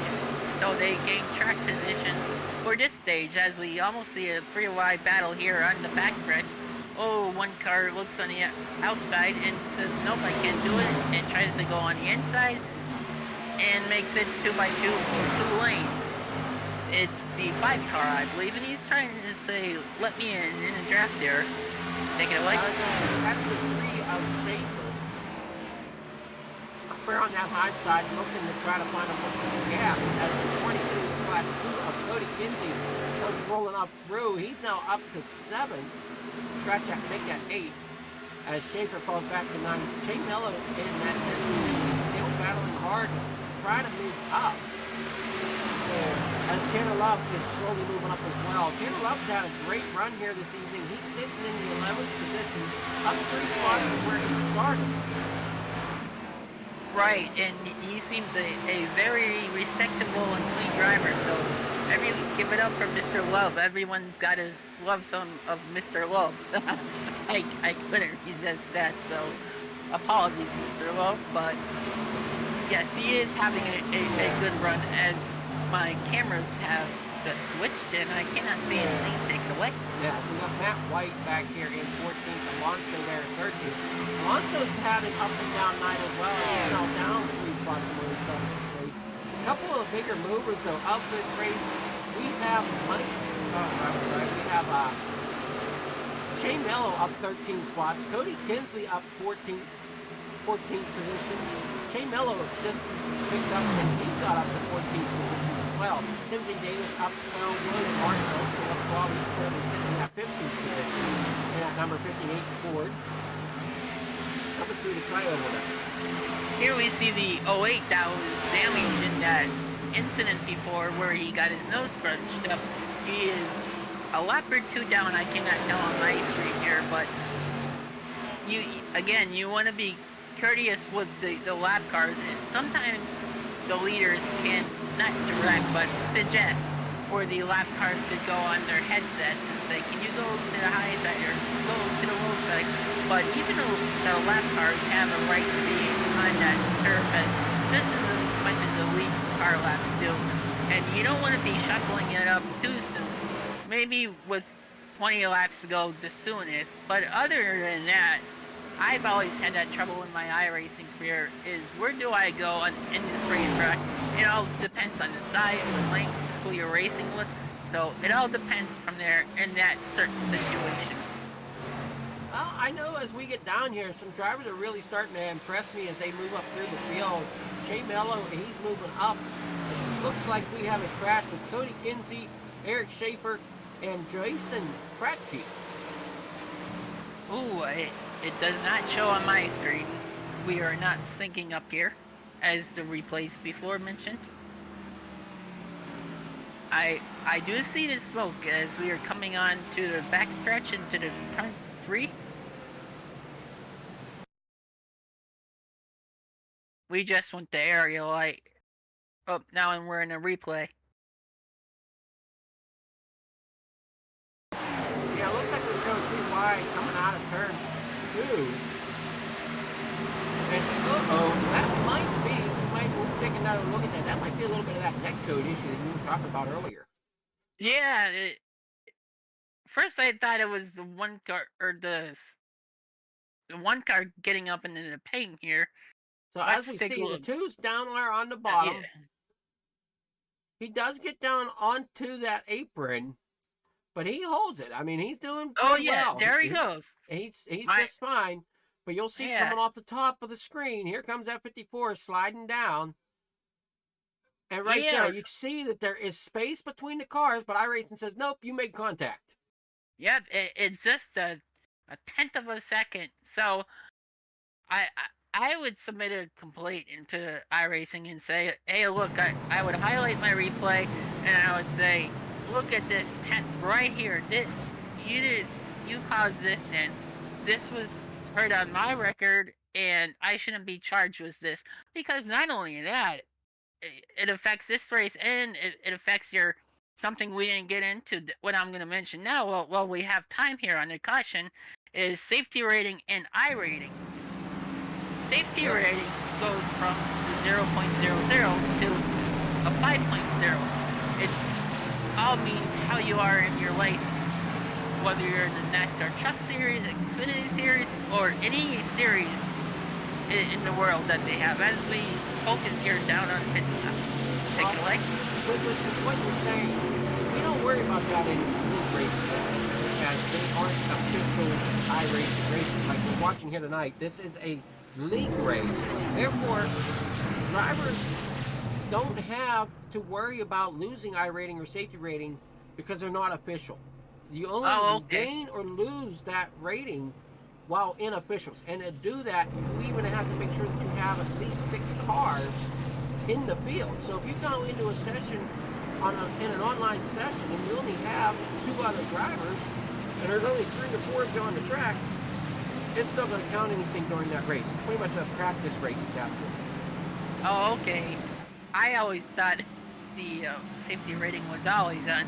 So another thing I learned today after 3 years of iRacing. So I thank you for that. So maybe this lap or the next lap will be doubling up. I cannot see the safety truck in my view. Yeah, we're still under the caution lights here.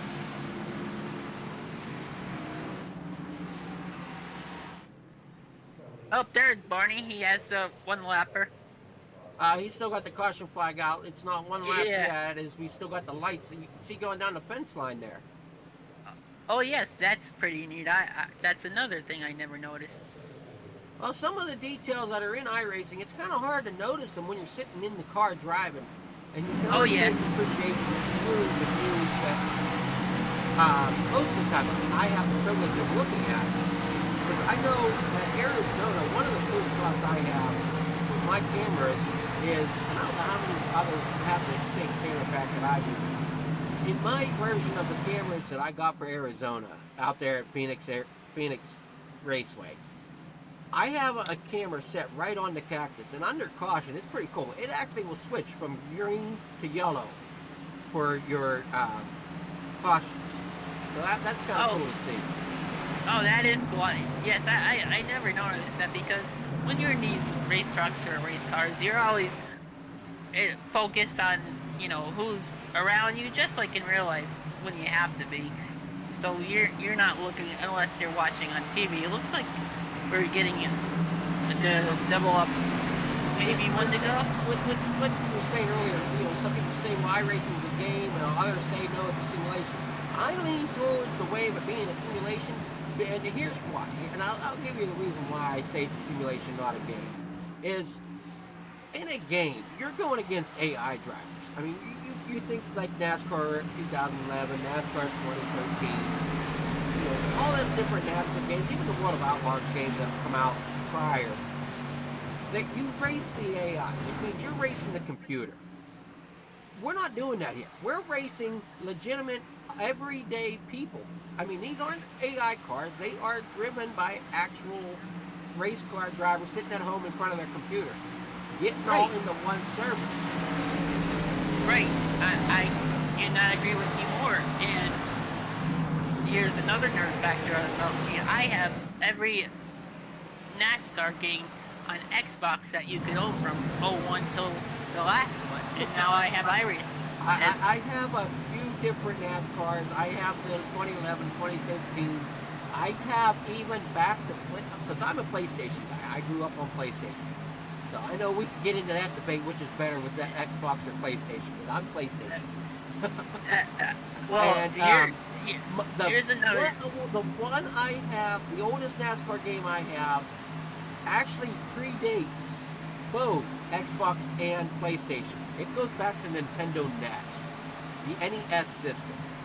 I have NASCAR on it. Oh, wow. No offense, now I feel old.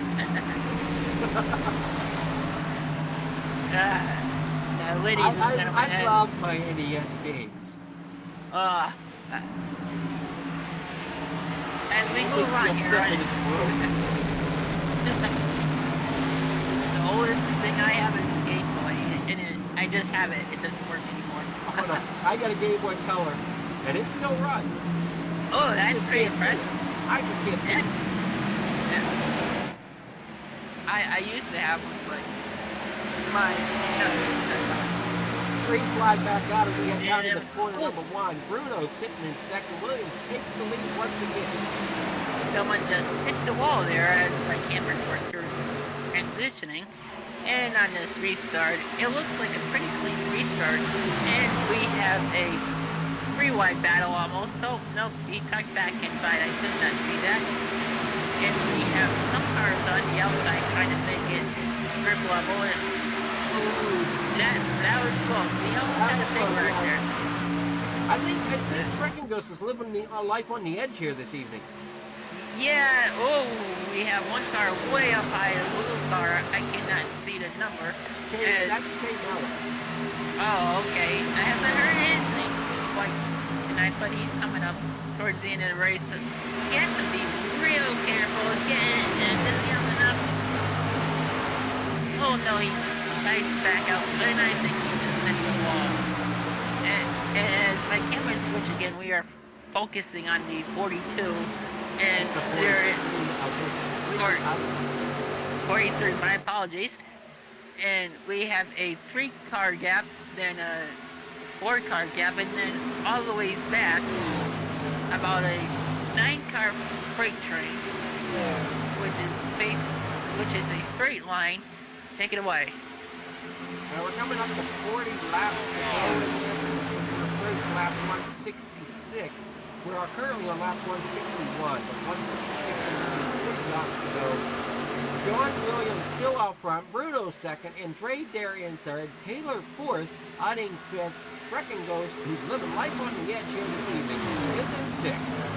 Alonso in seventh, Davis eighth, Mello in ninth, up 13th position from where he started, Banks is in 10th, Justin Coop there in 11th, Stoney Renfield 12th, Keith Second there in 13th, Tessier in 14th, Sikosi there in 15th, Mike in 16th, Jordan in 17th, William Mark 18th, Eric Schaefer there in 19th, and rounding out your top 20 here this evening so far is Jason Cracken.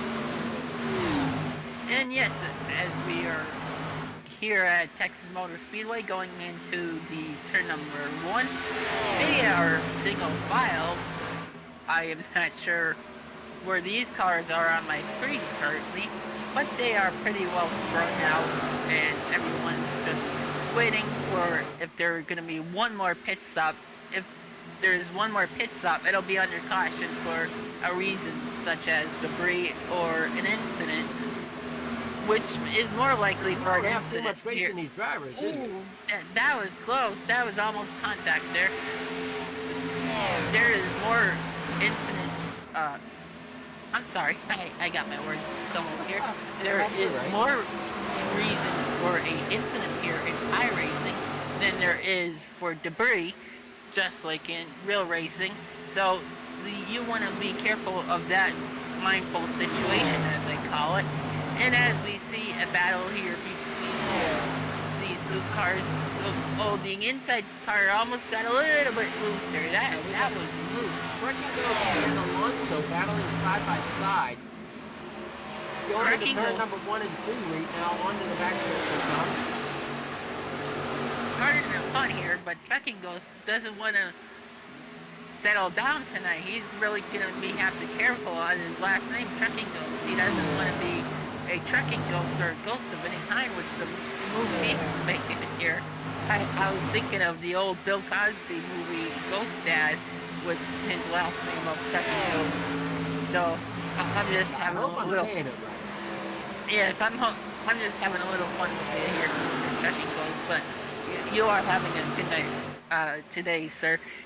Sometimes you just have to put those little puns in for the broadcast to have a good laugh here as we get back focused here through the top handful of cars I'm looking at. We are pretty much sprung out here through the field again. So I don't know if we're going to have that last pit stop be under caution. We may have a green flag pit stop. Yes, which we haven't had here tonight. And not yet. We haven't had a long enough run to warrant one. This very well could. Right. Yes. So, and that's where you have to be careful, once again, is to split up the third of this stage, as I was saying before.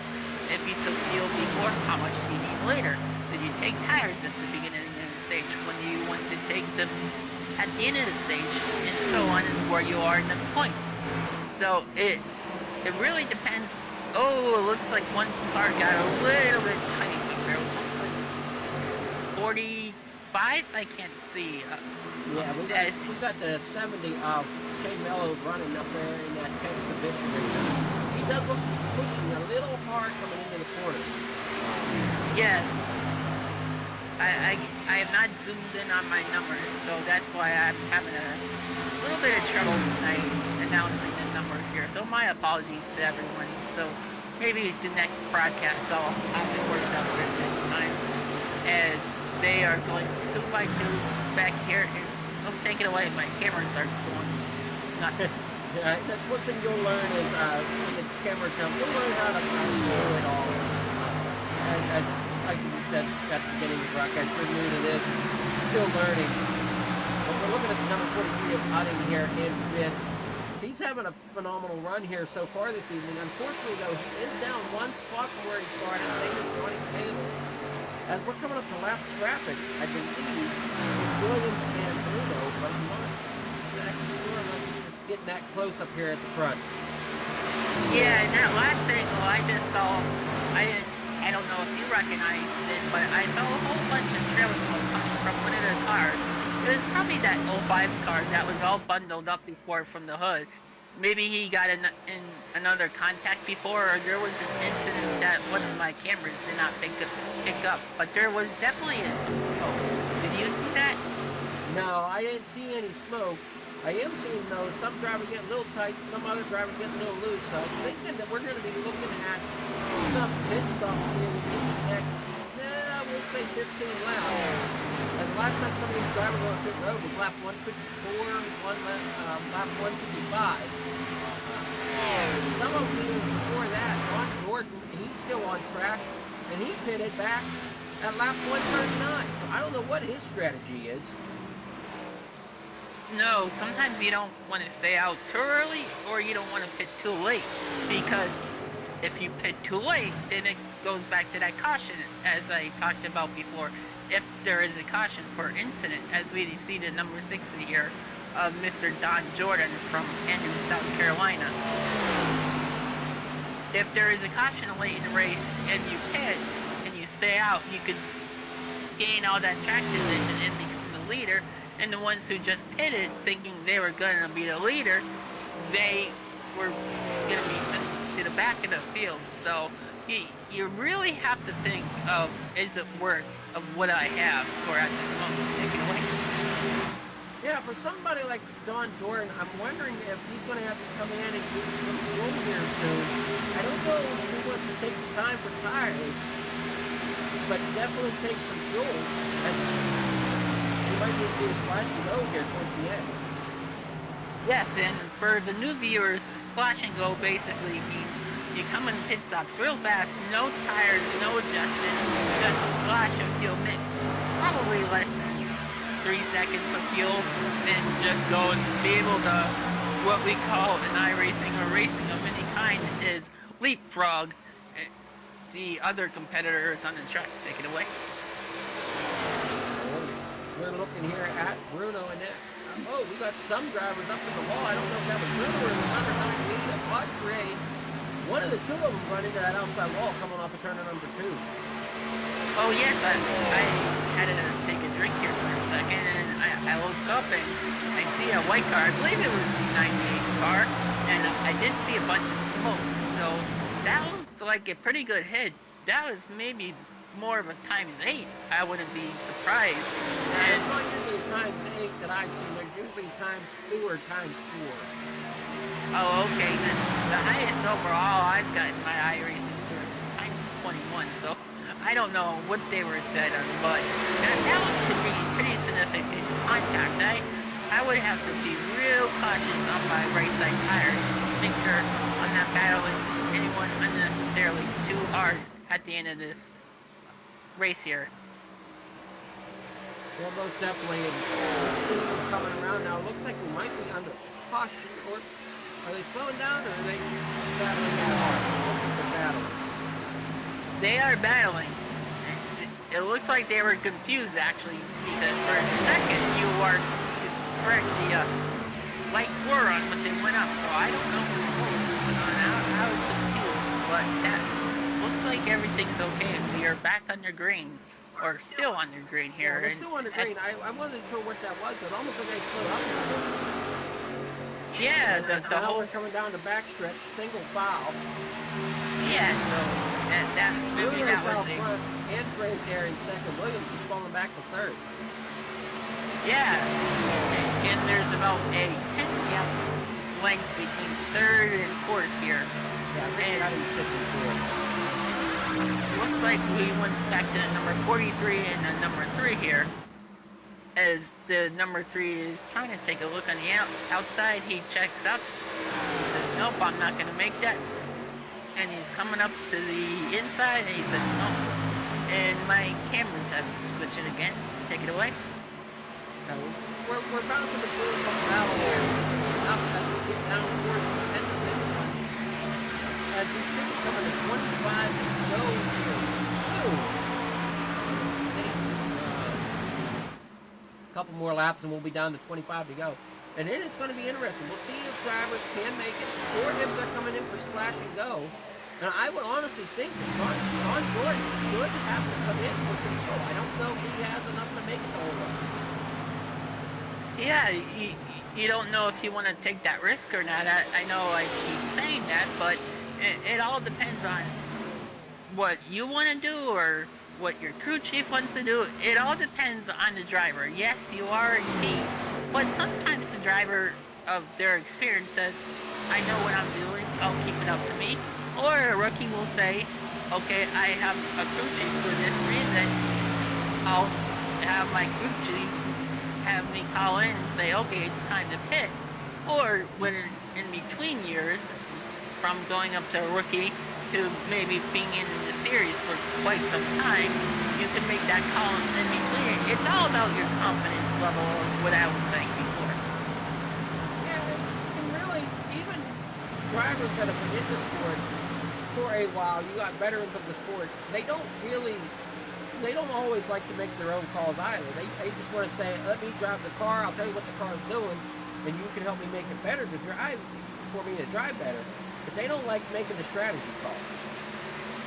Right, because that's what they call an install. I was a spotter, or I'm sorry, a crew chief during a league race, and I was making a suggestion, and they said I was insulting your intelligence. I said, okay.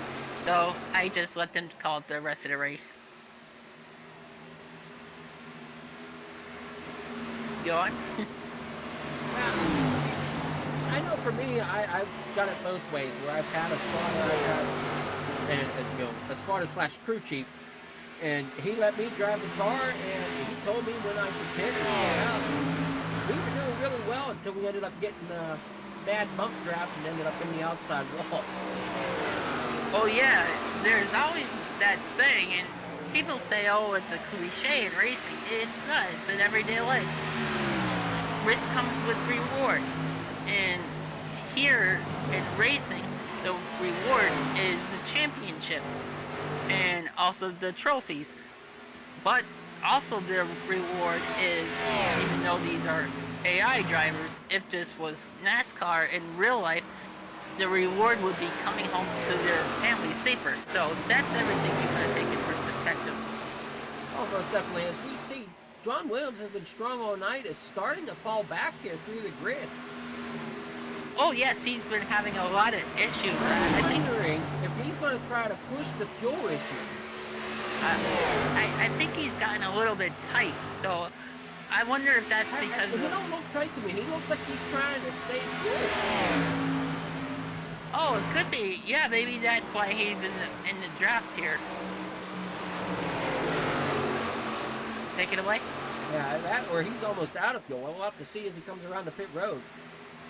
See if he comes down or see if he's it's going to be interesting to see how this fuel strategy plays out. It should be starting here in a few laps, wouldn't you say? Oh, they're going. Yeah, everyone's getting strung out.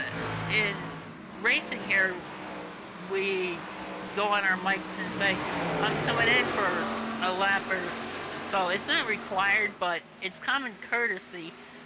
Just like in real life, they put their hands out the window, just like everyone can see it. Well, and on iRacing, we have what we call pitting in. We can put a little note at the top of the screen for driver that says pit in, or pitting in, or we'll come across the radio and say pitting in, just to give them a heads up. Right.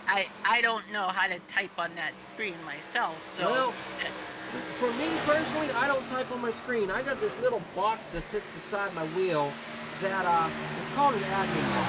And for those that might be interested, come check out admin box and you can message us at TV and we will get you a code to get you some money off of an admin box. Definitely check them out.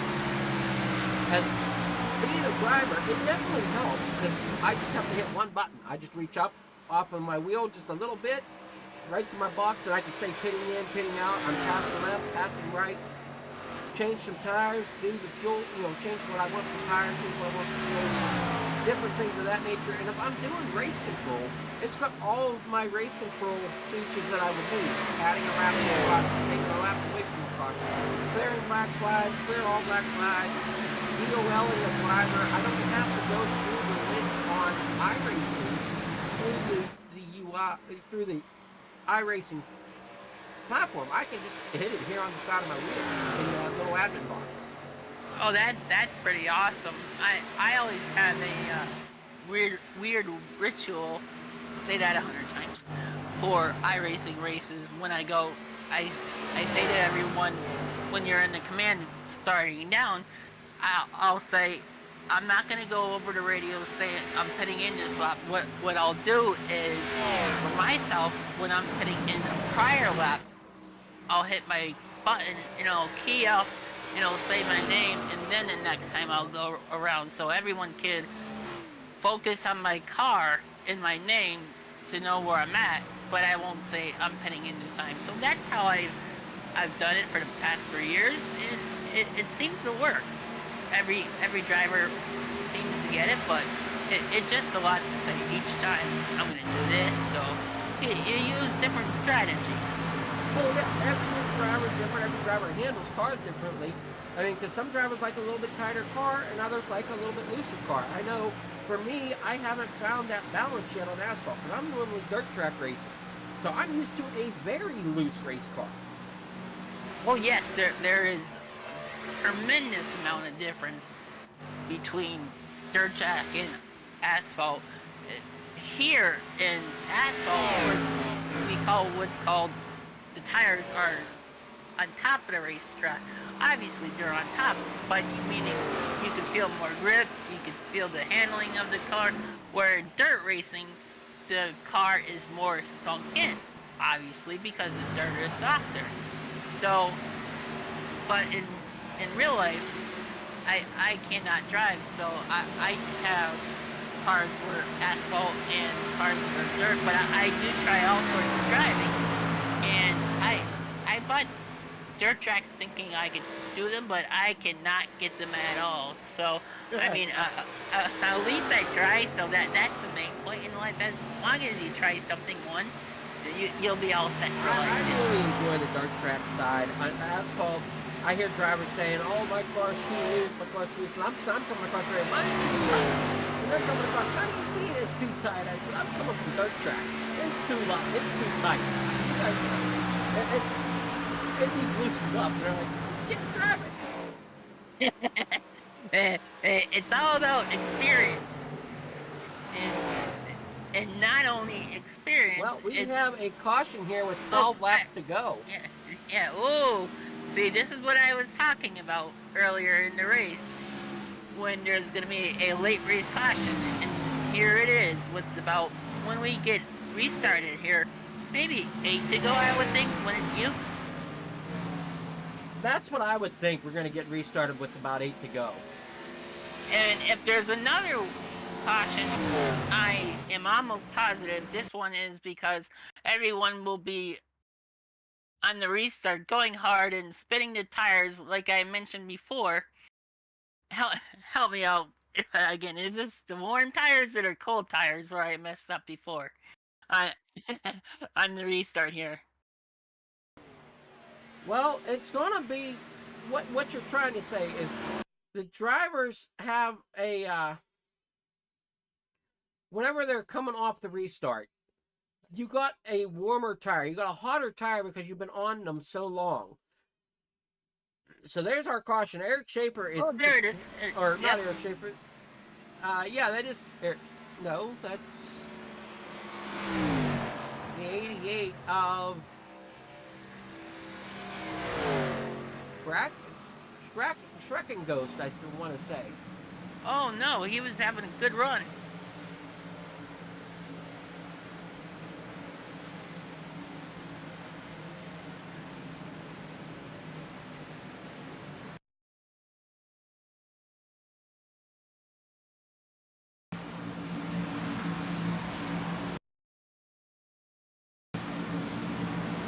We could play like one of them old music montage, forward, reverse, forward, reverse. Oh jeez. So as we go under caution here for another time, with 11 laps to go now. Bruno's still out front. Andre there in second, Utting in third. So now comes the strategy call. Do you stay out or do you come to pit road? This is definitely the question to me. Right, and this is what I was saying about iRacing. Ooh, looks like we're gonna have money stop. Yeah, it looks like we're gonna have a split strategy at maybe the top four. I'm in the pit lane. He's coming in. Okay, except for Alonso. Ooh. I couldn't tell right there because that's where my screen split off, but Alonso's not gonna have any friends, so he's in a world of hurt. He's gonna be on them those hot, worn tires from being out there on them in the racing line. Don Jordan, I don't know what his strategy is. Can he make it? He last pitted at lap 139. Oh, it's a stretch. The only thing is if he backs up and maybe drafts with another car. With drafting, you could save fuel, but obviously you want to go for the win. See right here where he's trying to go on the flat as possible. As again, as I was saying earlier, he's trying to pick up as much fuel as possible. Maybe shortly here we'll see him go down to the apron as we are switching cameras here. Yeah, I'm trying to get a look at his, see if we can get the cameraman here to give us a shot of the RPM gauge. Because I'm curious to see if he's hitting that clutch or not. Yeah, I can't tell with my view. And because that's another way drivers will save fuel, is they'll press that clutch in. They'll ride that clutch. Oh yeah, that's what it's there for. That's not what it's there for. It's there to help shift gears. It's not there to... Yeah, it's technically not there to save fuel, but it can be used as such. Right, that's where I was going. Sometimes my brain thinks too fast and the words don't come out right. Sometimes that's what you have to do here in broadcasting.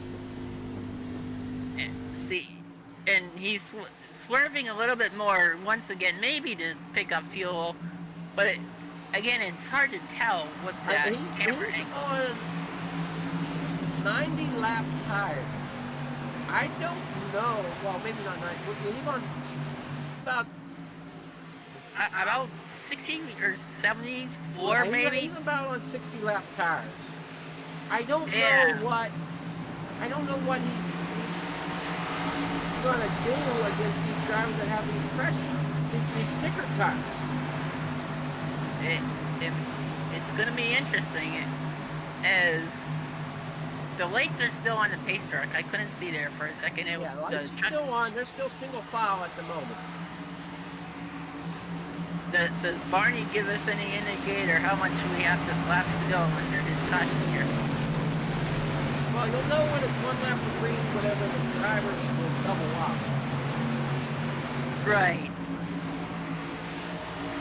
So, looks like they're doubling up now. Lights are here we go. I stepped on you there. Yeah, lights are out. There we go. We're doubling. When we say stepped on in broadcasting, that means we accidentally talked in front of each other, got each other messed up. So it doesn't actually mean physically stepping. So no, you're all good. You're doing pretty well for your first broadcast. The biggest thing is just making sure we stay on task with the job at hand and calling what we see. Oh yes, thank you.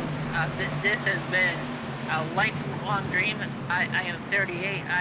I've been dreaming of this since I've been 16. So thank you for letting me join and becoming a part of this. And all you drivers listening to a new voice and trusting me, and I'm really grateful, and I look to do this for a very long time. So thank you. Yeah, you'll settle in. It took me a while to settle in also. And, you know, looking back at some of my very first broadcasts to where I am now, it's definitely a change. And you'll go through that same change, you get more comfortable, and just call it what you see. I mean, that's pretty much what we do. You see action happening, and here we go. We're coming through the restart zone for the restart. Alonso gets a great restart, and that's what I was afraid of. There's that wreck I was caught. Now. Oh, it almost went over.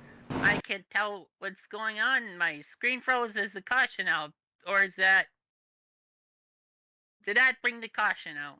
So, we see that the 86 went, the 60 did not. It stacks everybody up.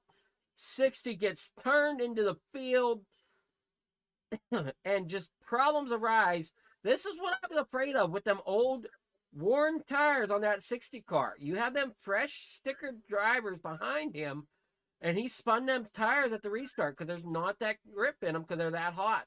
He didn't have that nice grip at the start. And we see him get airborne coming down through the tri-oval. Whoa! That looked like it could have hurt, but luckily these are only AI drivers, so no one got hurt in this. Let's put that disclaimer in there. Well, they're not AI. They are actual drivers, but they're a simulator. So unless they got a motion rig, it's not going to hurt them too much. No. The only thing that will get hurt is egos and points and things like that. Put this in a disclaimer. No drivers can get hurt here, physically. Well, no. He got clipped there right at the last end, and that I looks like that was Mr. Jordan, and I didn't see the name very quickly. Yeah, it was Jordan. So, Mr. Jordan, I hope you're okay. That's what I said. I don't know how much force them motion rigs give, but going through an accident like that, I'm kind of curious to know what one of the motion simulator rigs feels like. Right. I thought about, if I had the room, I thought about looking into one, but I don't have the room for it. Right. And I have back issues, so I'm not allowed to use one, so... it looks like Mr. Jordan is out because he just went... Yeah, I'd say Jordan's most likely out of this one, especially with only about... We're going to come back to green with probably about 4 or 5 laps to go. So, an unfortunate ending for Jordan's night. I didn't think that call was going to play out too well. I've been in that spot, so I know what goes through your mind. It's like, okay, we got a few laps to go. I'm going to go up front. I'm going to get a good finish. And unfortunately, what you fail to realize is all the drivers behind you that have those fresh stickers on them tires, they got much better grip than what you do on 70-lap-old tires. Oh yeah, most definitely. It's showing 6 here under green, so I don't know if, obviously my thing isn't moved up. No, we're still under caution. I don't know where the pace truck is. I'm not sure either, so... Because Alonso's still in the lead. Alonso's really like that caution coming up because that allows him to stay out front longer. Oh, definitely. And he even can go down on the banking like I talked about earlier, which like he is trying to now. But, as we see... Somebody that's the car getting a lucky dog pass. Yep. Oh, thank you. Lucky dog coming high. So, for those who don't know, I don't think we talked about this earlier. A lucky dog is if you are the first car or truck, whatever series you're in, 1 lap down, on a caution, you get what we call a lucky dog. that means you get a free pass or your lap back. You get a ride all around the racetrack, like you saw that car there. And once you go across the start-finish line, you are back on the lead lap. That's why we call it a lucky dog. Matt Wheeler, he's coming around to get back onto the lap, get another lap back. So yeah, the first car a lap down. If there's no one lap down cars, it'll move to the 2 lap down cars and start giving them their lap back. So and that only works in asphalt. It does not happen in dirt. So that's another thing to keep in mind is dirt racing does not have lucky dogs. Right. The highest I've ever come back from multiple laps down to the lead lap was 6 laps down at Daytona. So that was a hard day, as we have lights still on. I was 6 laps. Green white checker. Yeah. Well, no, they're coming to. We're looks like they're maybe starting to double, so we'll see. We'll see if the drivers know the pattern here or not. We'll see. See if the drivers are giving us a hint. Since I'm new to this, if you don't mind me asking here at this late point, with this series in general, or iRacing in general, I don't know who calls it, but I know when I watch racing on TV, it's unlimited green-white checkers. Is there rules for that here in iRacing? This series, I think it's 1 green-white checker. Another series that we're going to have the pleasure of calling on Wednesday night, they have 3 green-white checkers. So you have 3 attempts to finish the race in overtime. Okay, because which is essentially what NASCAR is currently doing. NASCAR isn't unlimited. NASCAR is running 3 strikes and we're done. Okay, because I never see on TV a overtime race or just hard. Oh, I have. So, okay, so that's why I was asking. I didn't want to. There was one that technically didn't end in overtime, but it took extra hours. I think the year, I think it was Montoya that decided to pick out the jet dryer at Daytona. Oh wow, I did see that part. I don't remember the ending, but well, it ended about 1:30 in the morning. Yeah, I think I went to bed. I said, I'm calling this an early day. I never liked Montoya, but I don't want to get in trouble with anyone from iRacing for stating my opinion. So, plus I have a history, so I'll keep quiet. Sometimes it's just better to do so. But lights are out. We are doubled. It's going to be a green-white checker possibly. Or we have 2 laps. We'll have 2 laps to go when they come to the strike. So it'll be a green-white checker. Yes, like you said, in regulation, so we don't have overtime yet. It's still regulation. Oh, okay. And they're doubling up here, 2 by 2. Yeah, I expect because it is a green-white checker in regulation, I do expect some of these drivers to really push hard and get aggressive here on this restart. I always love how that safety truck or car pulls up so fast. And here we go, under restart. Great restart for a long time. Wow, that's impressive. And he's already out by a quarter length of car as we go down in turn 1. As number 3 is coming up on turn 1, next side to 19 as 3 tries to take it inside, outside. Trying to make it very wide into turn 2. Oh, this might not work. 19 had to back up. I believe that was 19. Well, that was that 86. The 86. Okay, the 19 and the 3 are pedaling on the last lap. Here we are at Texas Motor Speedway. The 19 is looking high side. The 3 is looking inside. The 19 has nowhere to go. The 3 is going up high. Here we are on the back stretch for the final time at Texas Motor Speedway. 19 is coming inside, outside. The 3 is going outside. He's trying to block. He's trying to block the inside. One last shot. Here we go. It is the photo finish. Here at Texas Motor Speedway. 3 wins. 3 wins at the line. Photo finish. Texas Motor Speedway. How about that for the 3 car? Congratulations, 3 car. Oh man, after a long race, Johnny Taylor comes out with the win here this evening. Mike Bruno in second. Mike Bruno gave it one heck of a run here this evening. Oh yes, Mike Bruno was up and down some of the race, but what just happened there? he had a good race overall, and I again give it props to the cars that were not on the lead lap, even the 05 with that hood damage. That was impressive. He got out of everyone's way and was respectful. As unfortunate that was for him, props to him for being out of the way. So I enjoyed my first race here, and I want to thank you and everyone else again for letting me in on this broadcast, and I hope to be here for many more. So thank you.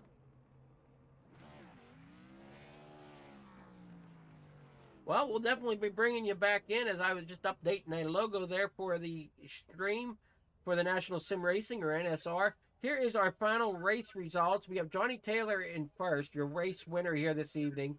Mike Bruno finishing second. Udding will finish third. He had a great run. Matt White in fourth. Timothy Davis in fifth. Justin Coop there in sixth. Alonso seventh. So he didn't fall back too far. He still gets a top 10 finish, even with them old tires he was running. Mark Sikosi, or Stoney Benfield, eighth. Mark Sikosi there in ninth. John Williams in 10th. Che Mello there in 11th. Fonseca in 12th. Schaefer 13th. Martin 14th. Banks 15th. Tessier 16th. Jordan will come in 17th. Andrade there in 18th. Kind of a disappointing night for him, I think, whenever he was running so well up at the front. Oh yes, and the one that sticks out for me is the driver in the 11th place. He had a really great race. The reason I believe solely is because he switched his point position, like I was saying earlier in the broadcast, when he stayed out to get those track position. And the impressive part about him was he stayed out for a very long time on the tires that he had. So good Yeah, job to that was number. the one that stayed out the longest was the 7th place driver of Alonso. But going Right. down back through the grid, we got Jason Kratke finishing 19th, Matt Wheeler 20th, Oh, Schrecken goes finishing 21st, Cody Kinsey in 22nd, Tanner Love 23rd, Nicholas Lamb in 24th, Jeff Huggins in 25th, John Thompson 26th, and rounding out tonight's field in 27th is Matt Sisler. well, ladies and gentlemen, we thank you very much from Texas Motor Speedway and hope you enjoyed our broadcast, and we look forward to the next one. And we'll catch you here Saturday night for the NSR Xfinity Series from Talladega. Everybody have a great evening and enjoy the rest of your night. Until then, so long, and thank you again.